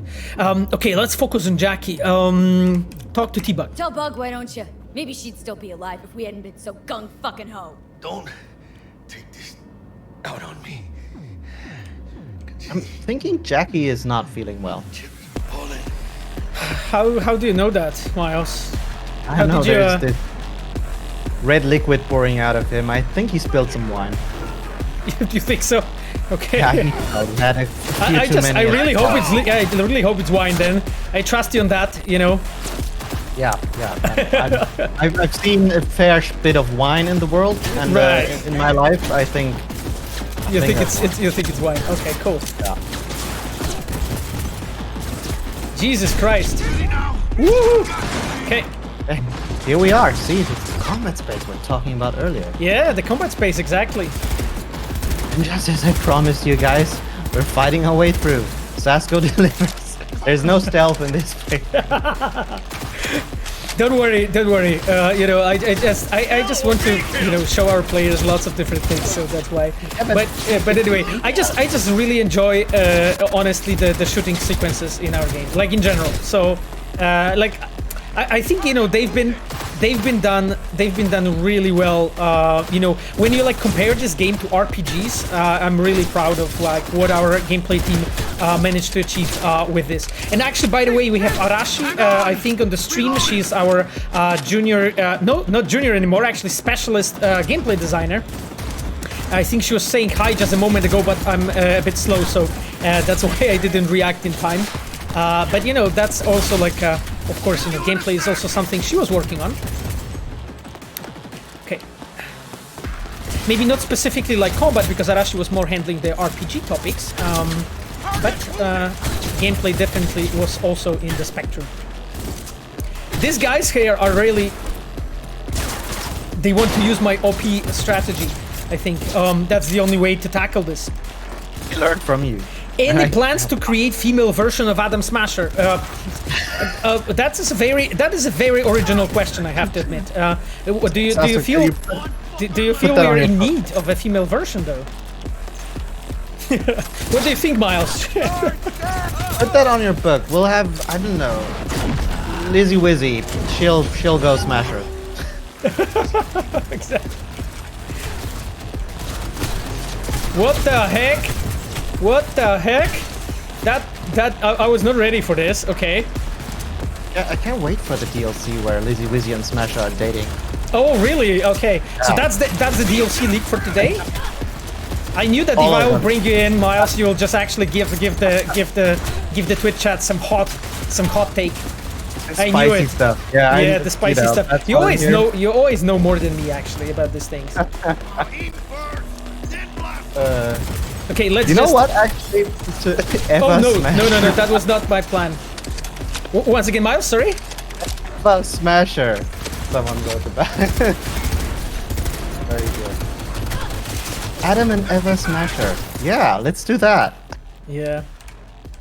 Oh. So it's Adam and Eve, actually, right? In English. Yeah. You know, Sasko and I we worked together on DLC for Witcher 3. Yeah, or rather the expansion, right? We worked on the Trust Mansion. Let's see basically how weak he is, you know, against the swords. Jesus, that opponent was tough. I actually kind of liked, Miles, how this encounter is structured here. That was pretty enjoyable, I have to admit. I never played it like this. You know. In this path. Actually, big kudos to our encounter designers for this, because it's, you know, it might sound trivial, but it really isn't, to sort of make an encounter feel good during combat, but also during stealth, right? So you can entirely stealth this bit. It's quite difficult because, of course, everyone is out there trying to look for you, right? You just killed the Emperor, presumably. But it is possible, and sort of balancing that out is super difficult. Yeah, exactly. This using katana against robot. Yeah, I was actually surprised myself, you know. But it might be that we have uncovered the weakness as well, you know, guys. So there's definitely something to discuss. Oh, I was hoping I can use the computer, but I can't. Okay. What? You know, I keep saying that shit is very difficult, which it is. Making games is difficult, but I also have to, at this point, I feel obligated to say it's also a lot of fun. Like, these are all very, very interesting design challenges. Yeah. You know, they really require your mind to tackle really, really interesting problems that also oftentimes you just sort of learn about once you experience them when playtesting. You know, like you think you made the perfect encounter, whatever, then you play it and you're like, why can't I see the enemies? Like I have like, no idea where people are shooting at me from, or I have no idea where I need to go. Right? Yeah, exactly. Okay, okay. Jack used the med kit. Yeah, exactly. I hope he did. Jesus. Oh God. Kitek seems to have trust in you being able to deliver a stealth playthrough novel. Once again, sorry. I think that he could have probably. I'm not sure if he meant it seriously, but he said you probably could have done a stealth playthrough here.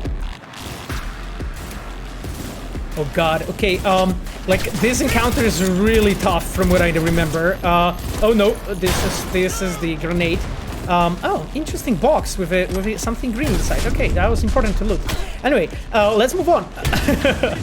You know, luckily, the way this is sort of framed, it kind of works when you just make a run for the taxi, for the Delamain cab, and just get in. You still get, like, the bullet shots and everything, so it kind of... Yeah, absolutely. Absolutely. Like, I still, you know, I will escape, but I'll just fight them until I have bullets, you know, because sure. I'm not letting them live.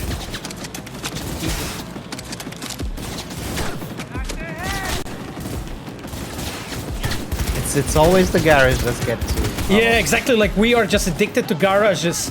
You know, it's the you know, Pavel Sasko stream ultimate garage experience.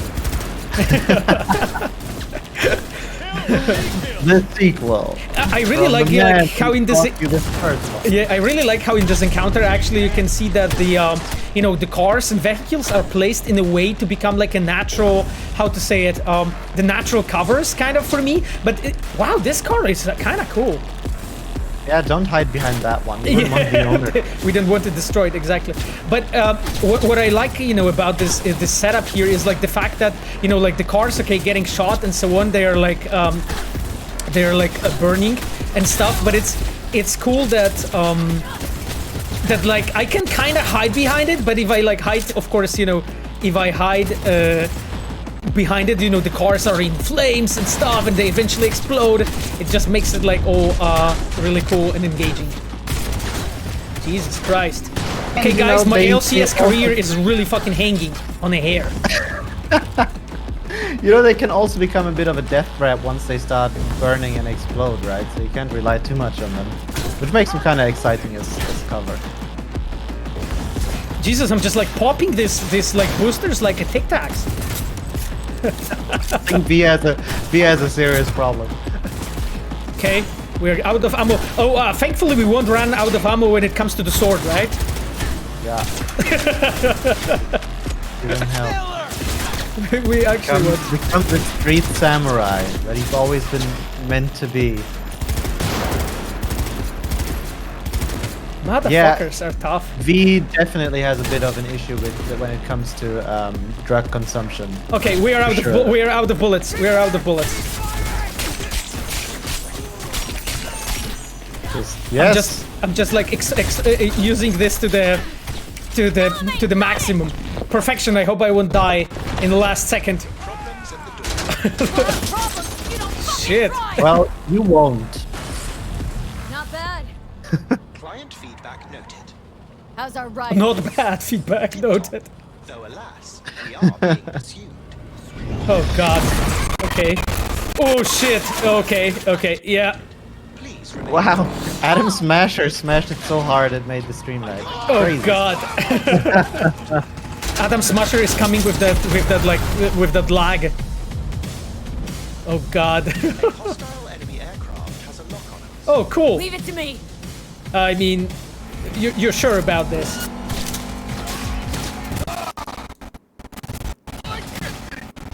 I am dying here. I'm totally dying here, Miles. Like, I need your emotional support, I think. Yeah, you can do it. Shoot the targets. Oh, right. Shoot Okay. the targets, Thanks, man. Thanks, man. That really helps. You know, I think we have temporary problem with performance. Yeah. That does make it a bit harder. It is the Dark Souls version you're playing. You think so? Yeah. Okay. I just hope that the it is. I have to admit, it's a very interesting experience. You know, you can just admire the rain and like the reflections and stuff. But you know, actually, I'm fucking trying not to die. So that would be awesome. 0 out of 10. Thanks, guys. Like I'm trying. I mean, I didn't start shooting yet. So just allow me at least to start shooting. You know. Oh, there we go. You know, I knew that they will eventually. And check this out. One down, right? It must be more than 0 out of 10. Must be more, right? The game is nerfing Pavel because he's too powerful. Otherwise, he'd just annihilate these drones. Yeah, it's just it's basically the nerf that wasn't applied. Exactly. I'm just trying to get them out. I hope that this will. The Arasaka Octane. Jesus Christ. You know, it's not just the stream plus the game, but it's also having the camera, right? Because otherwise Pavel's setup works well, but now I'm here as well. Sorry. Yeah. It's actually everything together running on the same PC, so that's the reason. Because before we had absolutely no problems whatsoever with this. So this is definitely just multiple things running at the same time. Like, we were actually even talking with Miles about, like, you know, how difficult it is right now, even, like, to get a decent upgrade of PC because of the shortage of the components, right, on the market. Yeah. Wow. I suppose every one of you who's been trying to get a new GPU these days yeah, knows basically what we are talking about here.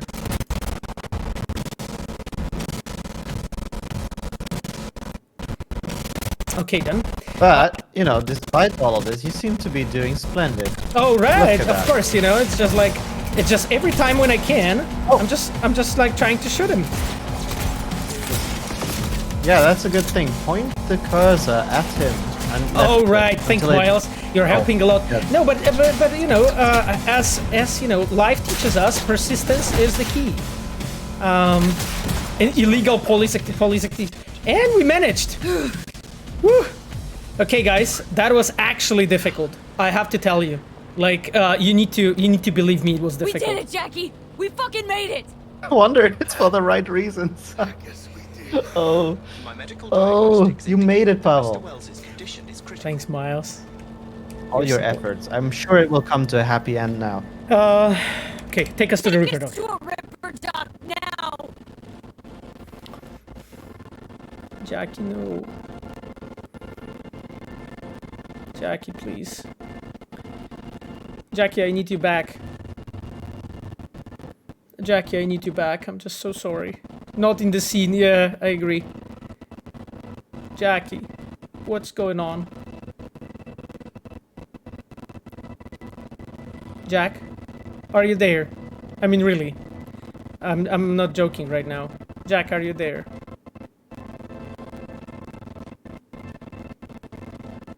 Jack, are you there? Hello?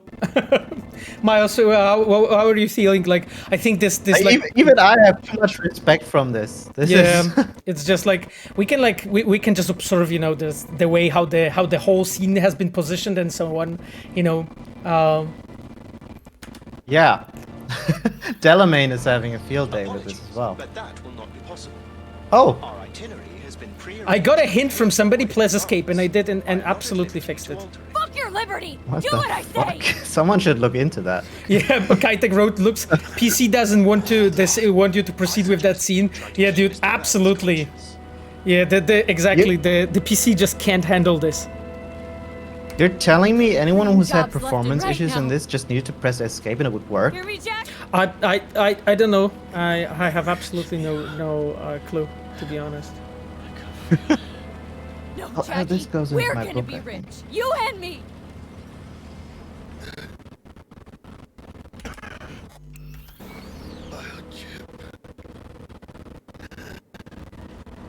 No, Jackie, please, not in this scene. Please don't. Okay, I'll just pause the game for a moment. With a hope that it will actually help us, because I would prefer not to reset, because we have like saved long time ago, and I'm not sure if. Yeah, I'm not sure if. And I would just love to finish this, but it's like lagging really badly right now. Okay, guys, let's see. Hold on to it. For me. Okay, guys, we got the chip. We got the chip. Jesus. Because I'm moving fast. Yeah, I mean, we are driving through the city, so that whole city is streaming, but this is not it. It's just there's something else going on, because that sequence works normally really well. So it's just something specifically for my PC. Drama, it's just too much. Yeah.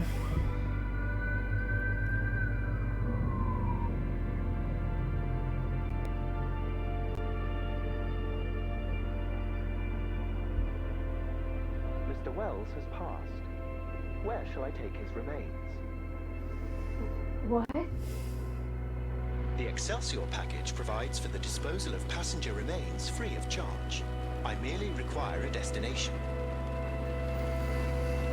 So how do you guys feel about this? This is such a difficult choice. Yeah, I mean, we are going to send him to his family. I just love, you know, how the whole scene has been set up, and I'm sorry for the performance issues. You know, I promise I'll figure it out for the next stream, so it won't be like this, because it's 100% my PC. This works so much better normally. So I'm sorry that we couldn't experience that scene like the way we should, actually, the way it's done. Yeah, I really love the way like it's all set up, you know, how the Jackie is built as a character, you know, how it all goes together to this one moment, you know. And you kind of keep hoping, right? And I like this moment as well, because you're actually making a really impactful choice here. Okay. And you don't know, right? Mr. Wells's closest blood relative is Guadalupe Alejandra Wells, proprietress of the El Coyote Coho Bar. I will make sure to deliver him safely. Mr. Deshawn awaits you in room number 204. So how are you guys feeling about this?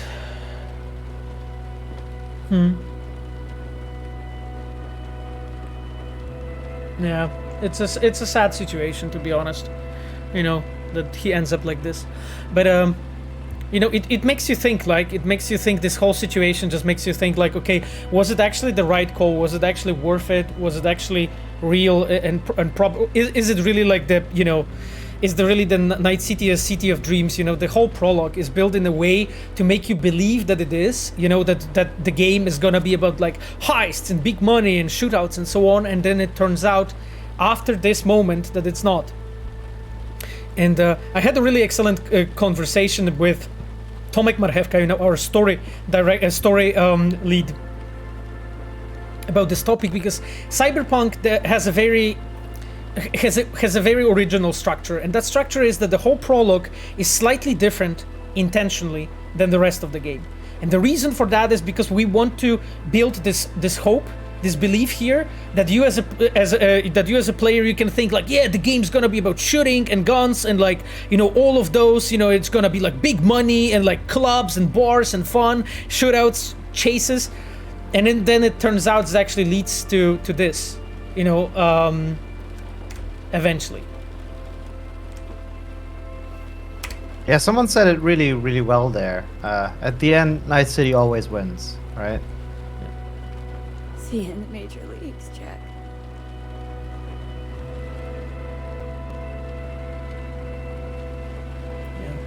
How do you like the idea that antagonist of Cyberpunk is the city itself? Yeah, exactly. This is what we are talking about, right? Because it just makes you like, we want you to think about the reality. We want you to think like, okay, what really this game is about? What was really the premise? You know, like V, you know, has been promised so many different things, you know, by Dex and so on, and then there's this moment really where, like, when you need to face the reality.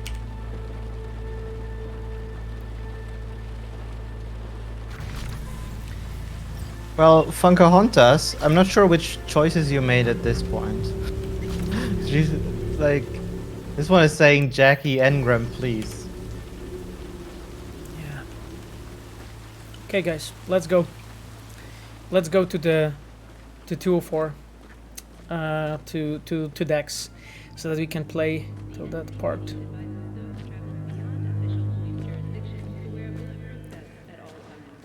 Sadness aside, I need to talk about this because I think from, you know, like the way we tackle our CGIs and all that stuff, this is so cool, right?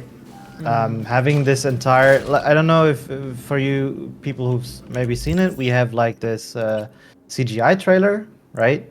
Yeah, which is exactly. pretty much here, and here you actually get to play this entire section, right? And the people making this, they've been really trying to recreate that section on gameplay, and like even with the knocking and everything, there's a lot of, you know, like comparisons that you can actually probably make that where it's like almost one-to-one.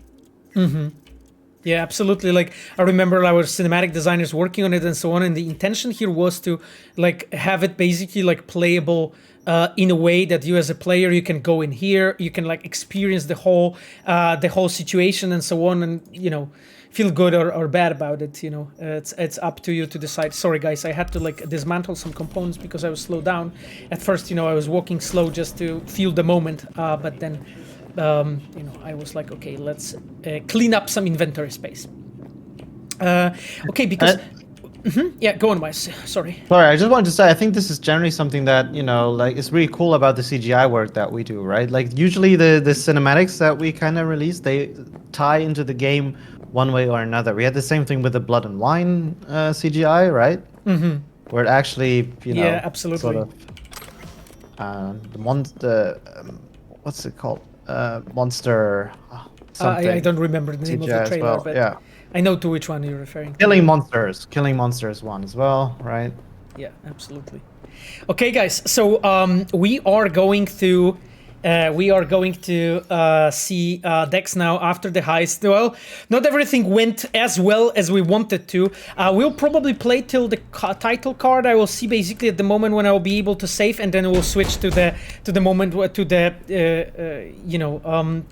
just chatting together with you and Miles, and we'll talk a bit about the game and so on at the end.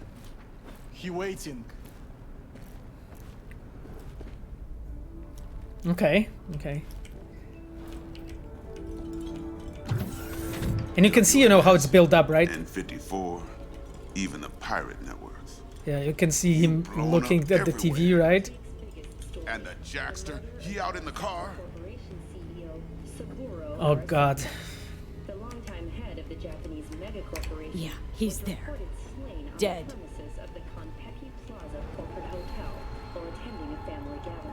Condolences, friend. And Yeah. the relic. There's a few variations here as well, right? If you decide to stay in the room and all that. Got it right here. Yeah, there is, but I guess I'll just play it out the way the way we intended it. I can definitely do the different things though. You got any notion of the shit you pulled me into? You off the fucking Emperor, His Majesty. Anyone with so much as a pinky toe dipped in this mess is as good as dead. Yeah, you can see how pissed he is, you know, walking around and so on.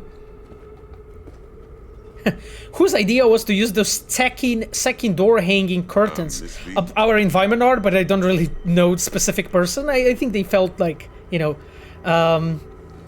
they felt it feels good, you know. Yeah, like somebody wrote that, like, God, I hate Dex so much, an asshole. Yeah, that's the intention, right? Like, that's the thing, you know, the fact that you guys love or hate the characters we created, it means that it's done fairly well, right? It means that the way it's built is believable, right? It means that you guys actually buy this, you know? And when it comes to, like, as a concept, right? You buy it as a concept. Can we expect the transmog system to get added, Pavel? Well, I mean, if that is about the DLC, then I have no knowledge about it. So as we were speaking, like, I actually told you that I brought Miles hoping that he knows something about DLC, but turns out not much. Oh. Only No. romance DLC with a Yes. female smasher. That's the only Exactly. one that Miles confirmed. So. Yes, special interest DLC. Gotta leave Night City. You don't say. Ring Evelyn. We close the deal, collect our cut, and drop off the radar. Oh, Jesus, Dex. All right, settle down. Roach travel system confirmed. How did you know that? Parker, Eddie's. Then we leave the city limits behind. But first, Dre the Drake is asking me if I was thinking of getting a new tattoo. I haven't yet, but that's mostly due to the pandemic. go get yourself cleaned up. Okay, guys, you probably know, right, that if we stay in the room, there's like a different version of the scene playing and so on, and you know, because eventually, unfortunately, they don't like us here. But what we can do? Let's. You never stayed. Yeah. I don't know. I think it's like 30 seconds or something if you stay in here. It was also like something our cinematic designers did, which I think is pretty neat. Okay, let's get. Let's use the. It's the kind of stuff that you kind of need to add and consider because you give the player the freedom to move around and do certain things in these cutscenes, right? You don't just hear him. Mm-hmm. So this is all a bit of extra work that is being done because you suddenly go like, yeah, what if the player doesn't want to go in the bathroom, right? Yeah. What do we do then? Mm-hmm. I just love elements like this. You know, the fact that you can like, you know, smash the mirror. Nice Kubrick stare there. Yeah. Okay, let's move away.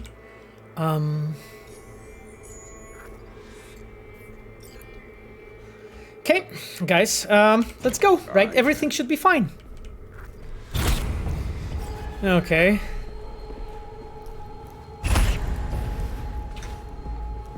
Well, it's a Cyberpunk story. Nothing is ever fine. Oh God, Dex, you asshole! I'll fucking kill you. I'll fucking kill you! No blaze of glory for me. Oh God. Yep, and this is basically how the initial premise of the game ends. You know, you're like believing in things as a person, and then, yeah. Welcome to the title screen. I love this so much. My dear audience, or dear viewers. Like, guys, strap in. We're getting started, right? Yeah. Strap in. We're getting started. Exactly. Wow, you made it through the prologue.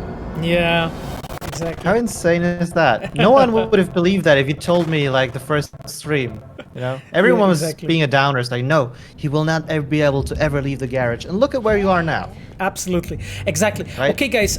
Considering, you know, because I think we'll actually save here, and we'll just continue on the next stream. And right now, I'll just because of the technical issues I'm having on my machine.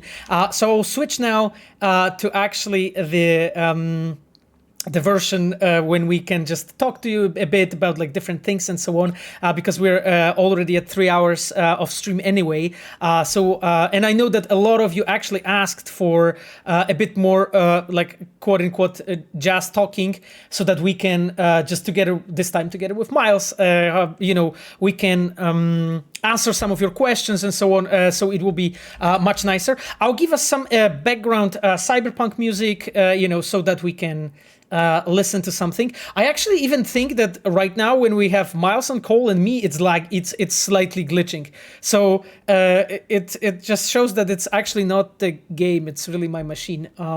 Yeah, I'm being a bit of a robot. Yeah, exactly. So okay, I'll just put some cyberpunk music at the background. Exactly, so we can have this, and we can just talk to for the last 30 minutes with you guys. I really appreciate that you've been here. By the way, throughout that, and I'm sorry once again for the technical issues. I didn't really expect that my PC will get knackered so much by this, because when we did the tests with Miles, it was actually It was actually pretty smooth, right? But it turns out it's not the same when streaming for like 700 plus people for 3 hours. My PC was like sweating probably more than me during the sequences.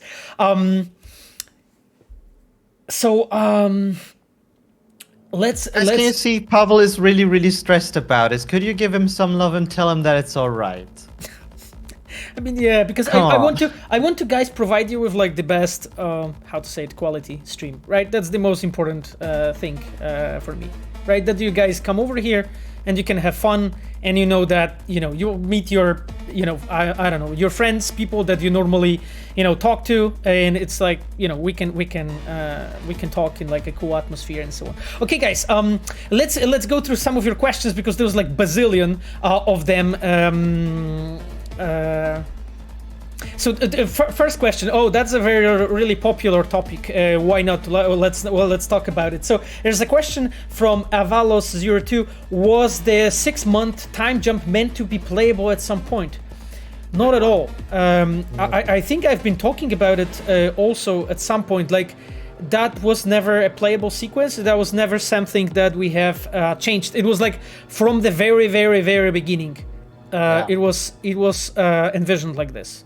I just kind of thought it would be cool to have like a montage, right? Mm-hmm. Yeah, absolutely. And to be honest, like in my perspective, like as a dev, I've seen. I consider that part really cool. I really like it. Like I know that the players have been like talking about, okay, should that be playable and so on. And I spent some time discussing that topic actually, like on last stream and sometime before. Is like you can make a point about like adding anything to the game. You can keep on adding all the time, but then you end up making the game 12 years, not 5, as we did with Cyberpunk, right? And that's the thing. It's just like you guys don't want to wait for next game for like 10, 15 years when we make it, and we need to be reasonable as devs, right? There is a limit of our capabilities at some point, and that's it, right? Like what I can tell you about is like we have, when we've been making especially the decisions that are like connected to quality, right? So in this case, because this case it is a quality question. It's a question of did you guys want to have this 6-month montage played like that? And yes, that was our quality decision to make it like that. There's of course a variety of different, not just resource, like reasons that go into it. The prologue would have been even longer, right? And the prologue isn't even what the game really sort of is about, right? Yeah, I talked to you about the fact that the prologue tries to be something slightly different intentionally, because that was our idea for the narrative frame, for the narrative form for the game there.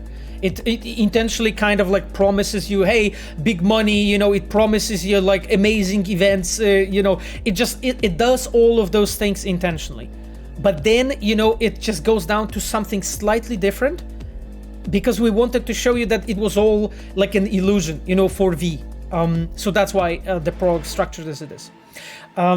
Another question, this is a question to me, Miles, and to you together. What is the quest that you worked on the most or took you the longest? Can you go first on that? Yes, that would be, for me, clearly the Judy quest line. So that's the one starting with automated love, right? Right after the talk with Takemura, where you're supposed to talk with Judy, and then all the way until the XBD studio where you encounter other characters. I don't know how much I want to spoil really, but like, yeah, I suppose most people here know about it. So it was where you basically save Evelyn, and then the second one for sure must be the one where you encounter the Voodoo Boys and infiltrate the Grand Imperial Mall, go to the van, have the run-in with the Netwatch agents. These two must be the ones that I spent most of my time working on. Mm-hmm. When it comes to me, what is the quest I spent most? I think it's the pickup in the prologue, that one, and then the second one will be, it will be probably chipping in together with like a Supreme. I think those two have been the quests that I spent the most time on.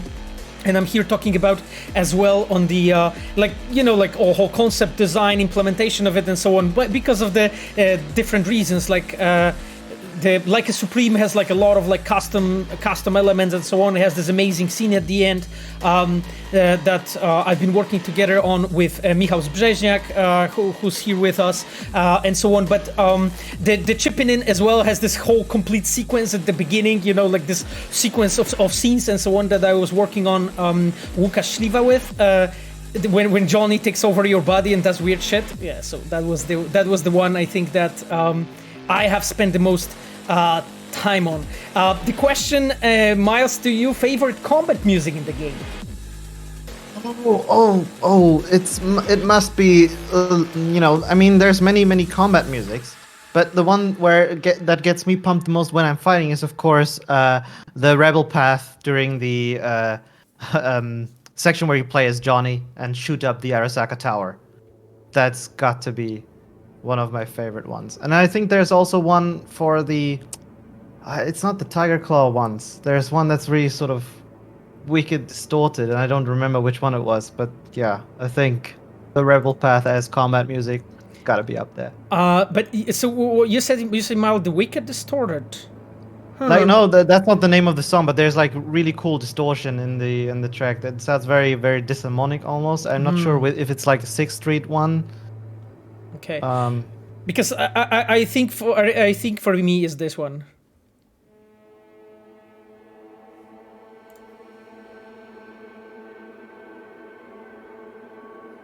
We'll start cat jamming in a moment. Yeah, this one is really absolutely the one that I like the most. Yeah, exactly. Okay then, guys, there's a ton of more questions and so on. Berek wrote that he wrote on Matura about Jackie. That's cool. I like it, like on his exam, basically. So, okay then. Is it hard to get a job in the game dev as a junior? Not gonna lie, I'd love to work in CD Projekt. Well, I mean, I would say it's not easy, but it's not undoable. Like everybody starts somewhere. We do have plenty of juniors and so on. So maybe Miles, you can like mention on your perspective, you know, how it looks like for level designers and artists, you know, to get into the CD Projekt. This is something I keep saying, right? Like a lot of good ways. If you really have never done anything with game design or level design, it's just a good way to start making something. And nowadays, there's so many different ways how you can start doing that. Be it through modding, you can download, you know, I don't know, Unreal or Unity or what have you, even Game Maker, right? Or RPG Maker, and just start making stuff and get a feel for what the work looks like. You're placing assets around, you might script stuff and experiment with it, create stuff, and that can be the basis of a portfolio, right? And from there, if you're passionate about it and, you know, like doing this stuff and building your portfolio, this can be an entryway into the industry. We have quite a few people who started out in modding, I suppose including myself, although I didn't mod for any of our games, but we also have those people who work at the studio, right? And it's a very valid way of starting. Yeah, Dreams, I'm sure, you know, if you make something really cool in Dreams. I can also see Nintendo has announced this new thing. I don't know how it actually works, right? But yeah, it looks really badass, to be honest. Yeah, and I think that could also be, depending on what you make, if, you know, there's of course certain quality thresholds. If you just like put a circle in a level and go, that's my level, I'm not sure how helpful that is, but yeah. When it comes to quest designer, I think the best way to start actually is to be in the modding community. And right now, actually, in the chat we have Ero. Ero has started also as a modder, and I think altogether we have like 5 or 6 modders. I think 6 modders right now in a quest team in general. So this is like the most valid way you can start. Just start, you know, using any of our tools or any of tools of other devs, and just start building on it. If you want to do, you know, do you guys know this excellent mod called Schlonks of Skyrim? You guys know this? Like it's a very famous one. So you probably can guess what Schlongs of Skyrim does. But anyway, just do any mod. You know, you can go Schlongs of Skyrim. You can go like Schlongs of Cyberpunk. Just do it. And you know, it's a good place to start. You know, your kind of mod. Yeah, exactly. It's a perfect way to start. You know, because this will teach you, you know, like how to do things. And this is how Eero started. I mean, he didn't make Schlongs of Skyrim, to be honest, right? That I'm not saying that. Schlongs of Witcher. Yeah. what Eero did, he started modding Witcher 1 prologue in The Witcher 3 and so on. And then after that, we hired him. I have a feeling, Pavel, you'll be getting a lot of weird applications in the near future. Yeah, there's the question, do I know Schlongs of Skyrim? Dude, like, this is a fucking classic, right? How you can call yourself a game dev and not know the Schlongs of Skyrim, by the way. You know... Yeah. There's a really cool question from Revolver Ocelota. Is it difficult for you not to accidentally reveal something about future projects and DLCs? Have you taken a long time to learn how to keep it all secret? I wonder what it looks like from the dev perspective.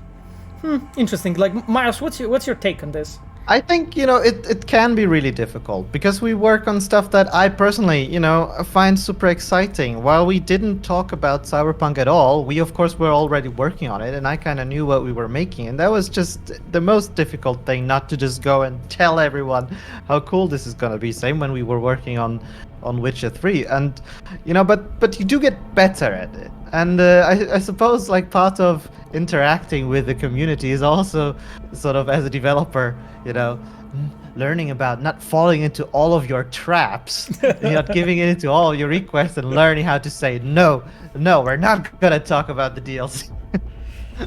Yeah, absolutely. I mean, you know, training makes you better, basically. I think that's the best answer we can give you here. Like, at first it is kind of weird, you know, and people like in game dev in general, after they sign up NDA, they get scared in a way to like talk about anything really game related, because they don't know where the boundaries are. You know, like Miles, of course, you know, and me, like we had a bit of experience of you know, of course, talking to the players, talking to the press as well about it, so we have a bit more training, I guess, so it's maybe a bit easier because of this, but it just comes all in time. However, you know, it's funny that you're asking, because constantly, right, we keep hearing like about like dev or somebody like leaking something accidentally, right? So it's not that obvious, of course. There was a question, did I see the bullets video? Yes, I suspect that you're referring to this new video that was tweeted today. I absolutely watched it. Yes, I didn't have time to respond yet. It looks pretty badass, I have to say. It really looks amazing. So thank you for your passion and for preparing this. I was actually really happy to see it. This song, man, it just gives me goosebumps still. Right, I remember, you know, like watching the CGI trailer for Cyberpunk came out literally the day after I joined the company. Oh, yeah. Right? And so, you know, like that song stuck with me for a variety of different reasons. And it's just, you know, like this super trip down nostalgia lane. It's crazy. Mm-hmm. There is a question from Fear WII. Do you guys ever had an idea for a good ending where V could survive? Well, I mean, we kind of did that, right? Like, if you stay with Panam, this is basically the version in a way that we have intentionally like envisioned to be of that flavor, but it was our conscious decision not to do anything more. And of course, you know, we have discussed it so many times, because basically deciding, you know, what to do in which version and so on, it's extremely important, right? That's why, like, we had a lot of discussions in quest team, in story team, in cinematic team, what should be, you know, what should be the flavor, what should be the feeling of that, right? And at the end we decided, okay, our game should have this kind of feeling, right? That's why the game is built like that, that as a player, if you like didn't invest your time into making, like, let's say, side quests and deepening relationship with other characters, let's say like Panam or like Carrie or Rogue and so on, if you didn't do it, then your version, your version of V, your story is very limited. Like, basically, just the death is the only answer, sort of, even though it's a bit sad. But that was our intention, and that's why, you know, we were like discussing and thinking like, okay, you know, is it maybe the best version, you know, with like staying the person that you love for a bit of time and being happy for half a year? Is it maybe worth more than the whole life of misery, right? And it's just it's a dramatic question. This is how it's called in storytelling, that we are asking you, you know, you as a player, you need to answer yourself, you know, the questions like this. And if you had anybody in your family who has been, like, let's say, really, really sick, you know, and you have been facing really difficult choices regarding this, you probably know what I mean here. You know, what kind of dilemma that is, how it feels. So this is what we wanted to leave the players with. I took a bit long answering this question, sorry guys. Let's just Jesus, there's so many of them. Like, of course, you know, Miles, if you feel like picking any of the questions and you want to go for it, that's an absolutely you can do it. I'll just keep on picking randomly what I see. No more spoilers, please. Sure, I'm trying not to spoil as much as I can. They do come at a rapid pace. Yeah. Do you have a canonical ending in the studio? It's a very good question. I would prefer not to answer it yet, not to reveal anything. Not to reveal anything. So I would prefer not to discuss this. I wouldn't be able to answer, for example. I don't know. Like, so, you know, this is like top tier. Then. So why is Bullets not the archive song not in the game? I think it's just some licensing thing, probably. Exactly as Miles said. That's true. It's not really directly a problem. It was, at least according to my knowledge, it was more of a choice that this one will be used specifically for the trailer. It will be used as a reference in the quest I did with Melissa Rore in the Jinguji store. But this is not. It's like kind of like intentionally not in the game. Sir Artorias is asking if you cried at any of the endings, and I will say, for me, I think the first time the credits rolled with the credits track, that hit heavy, that really heavy. And I remember also like getting very, like, someone was cutting onions in the room where when I was watching the launch trailer for the first time. Jesus, there's so many amazing questions, guys. You're incredible. Like, this stuff, I would love to like stay with you and discuss those things. Like, for instance, there is a question: did you ever had to pick a choice that really divided the team? Oh man, like, honestly, game dev, like the whole studio is just artists, right? So what you're doing when you're like making those choices, creative decisions, basically this is what you're doing daily. Like, you're basically picking things that part of the team would support and part of the team wouldn't, right?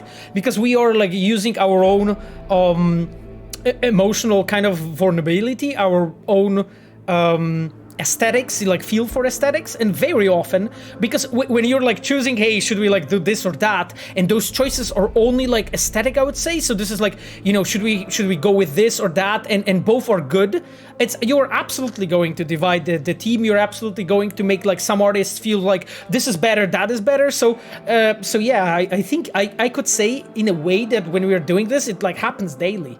Yeah, it is definitely, especially also cross department, right, or cross discipline, because while we're all working to make an awesome game, everyone has a bit of a different idea what is awesome, right? So the environment artists will want to, like, their objective is to make things as good looking as can be, while my objective as a level designer is to also take into account not only that it looks great, but it also plays nicely, right? And sometimes, you know, as we had with the Konpeki Plaza, these ideas are not really compatible initially, and it is sort of your job to sort of find the middle ground there and the compromise and figure out solutions as to how can something look great while it's still a good combat space, for example, right? And you know, you've played games where basically and Cyberpunk also has these areas, I'm not gonna pretend like we don't, but where you go into a room and then there's crates everywhere and you're like, okay, it's an arena. right? Ideally, you can work with your environment artists to sort of try to mask these kind of things, right? But that's sort of where the gameplay has taken over priority over the art, and then the poor artists have to sit there and go, man, this doesn't make any sense why these crates are placed this way, but I guess the gameplay guys need it. And it's always a matter of finding compromises and solutions. Yeah, there's an interesting question from Hydrated Lady. Does CDPR know female gamers exist? Well, I mean, absolutely we do.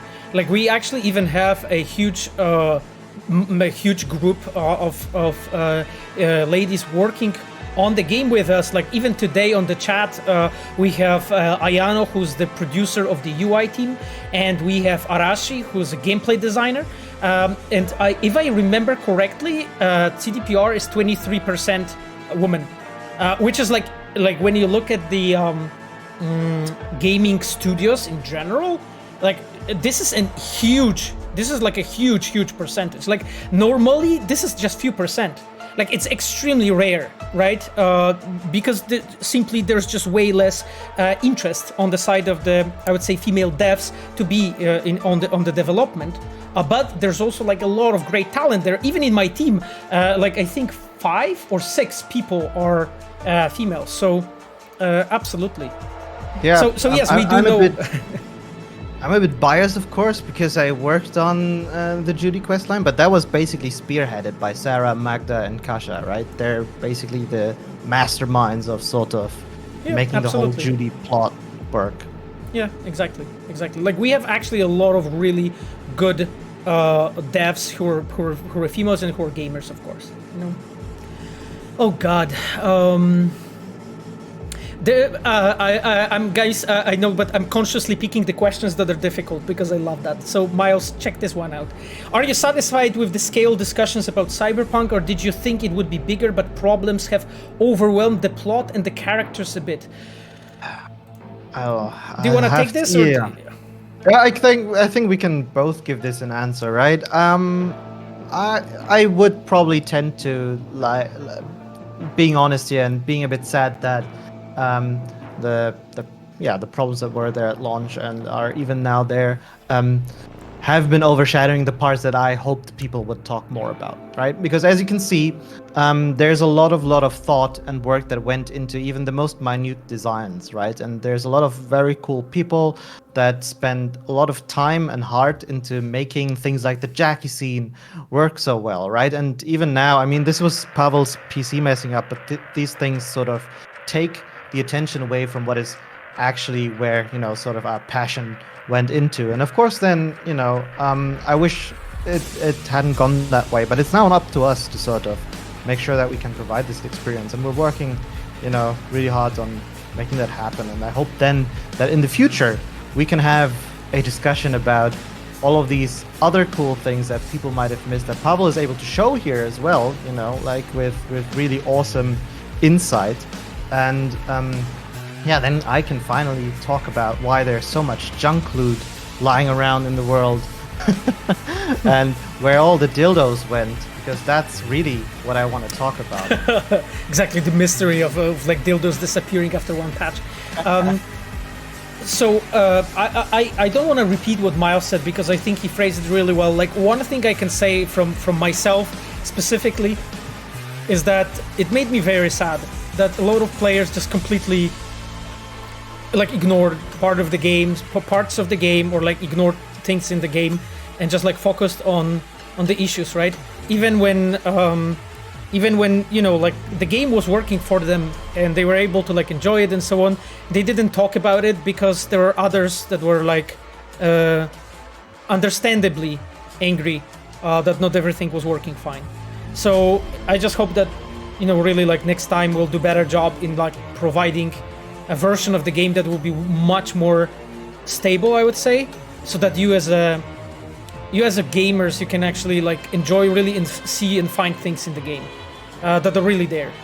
Because yeah, it's just like as a game dev, you know, as an artist, it's super sad, you know, like when you know you paint this like beautiful picture, you know, and then you know, you work on this like exhibition where all your pictures are, and it turns out that the exhibition is closed and people can't walk there and see them. You know what I mean? This is kind of how it feels, you know? The pictures are there and they're painted, but people can't really completely like enjoy them and see it. So I really like hope that we'll do much better job next time to give you like from the get-go a version that can be enjoyed so much better, so you can actually find all those things and appreciate it more. Okay, anyway, I'm just looking for another like really tough question because we will be slowly wrapping it up. Just there's so much stuff. By the way, there's been as you were saying that, there's been so many so nice messages about the game, and guys, I can tell you pretty much on behalf of, you know, the entire studio how much that means to us. Like, it really helps. Yeah, like, we're in this together. There's a question from Penzello. When is the next update? I'm just picking that question because, like, I think Penzello pasted it roughly around 15 times already, but I just skimmed over it because I can't answer everything. By the next update, I suspect you're talking about the next patch. It is coming.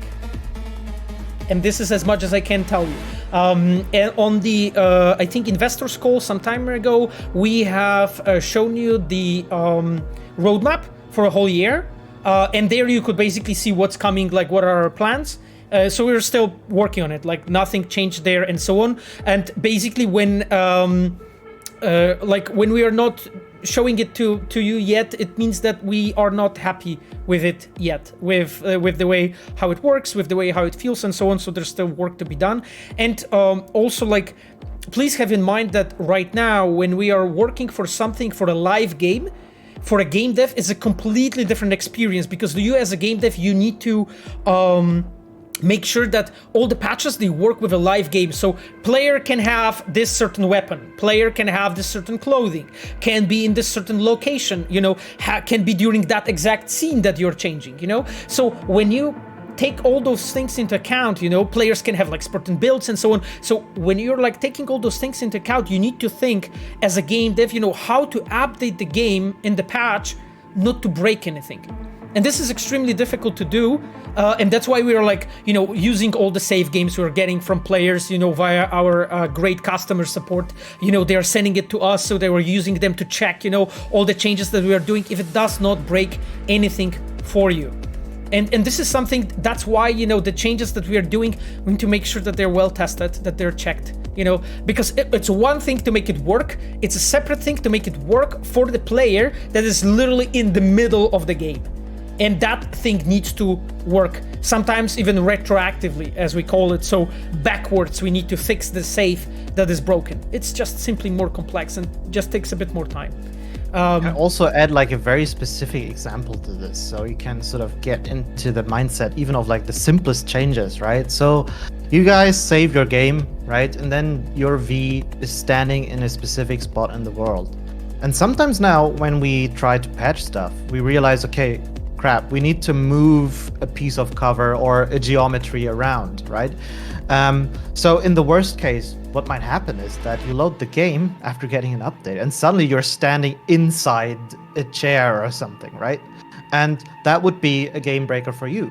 And just to fix that, we actually had to add some part in our tech that allows us to sort of like, that we need as designers and artists to actually place like an area in the world where we change stuff, and that will basically take your V when it detects you in that and spawn you slightly outside of the change area or the change that we made, right? And these are kind of things that you don't really need to worry about on a non-live game, right? Yeah, very good point, Miles, yeah. We really don't want to break your playthrough by updating it, you know, and it's incredibly difficult, and that's why things can slow a bit down. It's actually very natural for any game developer out there, not just us, to kind of slow down after the game goes live, because you need to be so much more careful. It's a whole minefield of issues that can break your save game, and we don't want that. Yeah. Okay then, we have slowly reached the point when we will be finishing up this stream. It was an extreme pleasure to have you here today. So first of all, I wanted to start from Miles. Miles, thank you for coming to the stream and kind of doing the celebration with us. It was great to have you here and hear your thoughts and so on. I hope you will be here not once. I wanted to mention one thing. So guys, Miles is my recommended streamers on the page down there. You can actually check his stream. He's streaming and talking about the level designers work. It's really interesting. Like I very often come over there and hang out there. So please check Miles.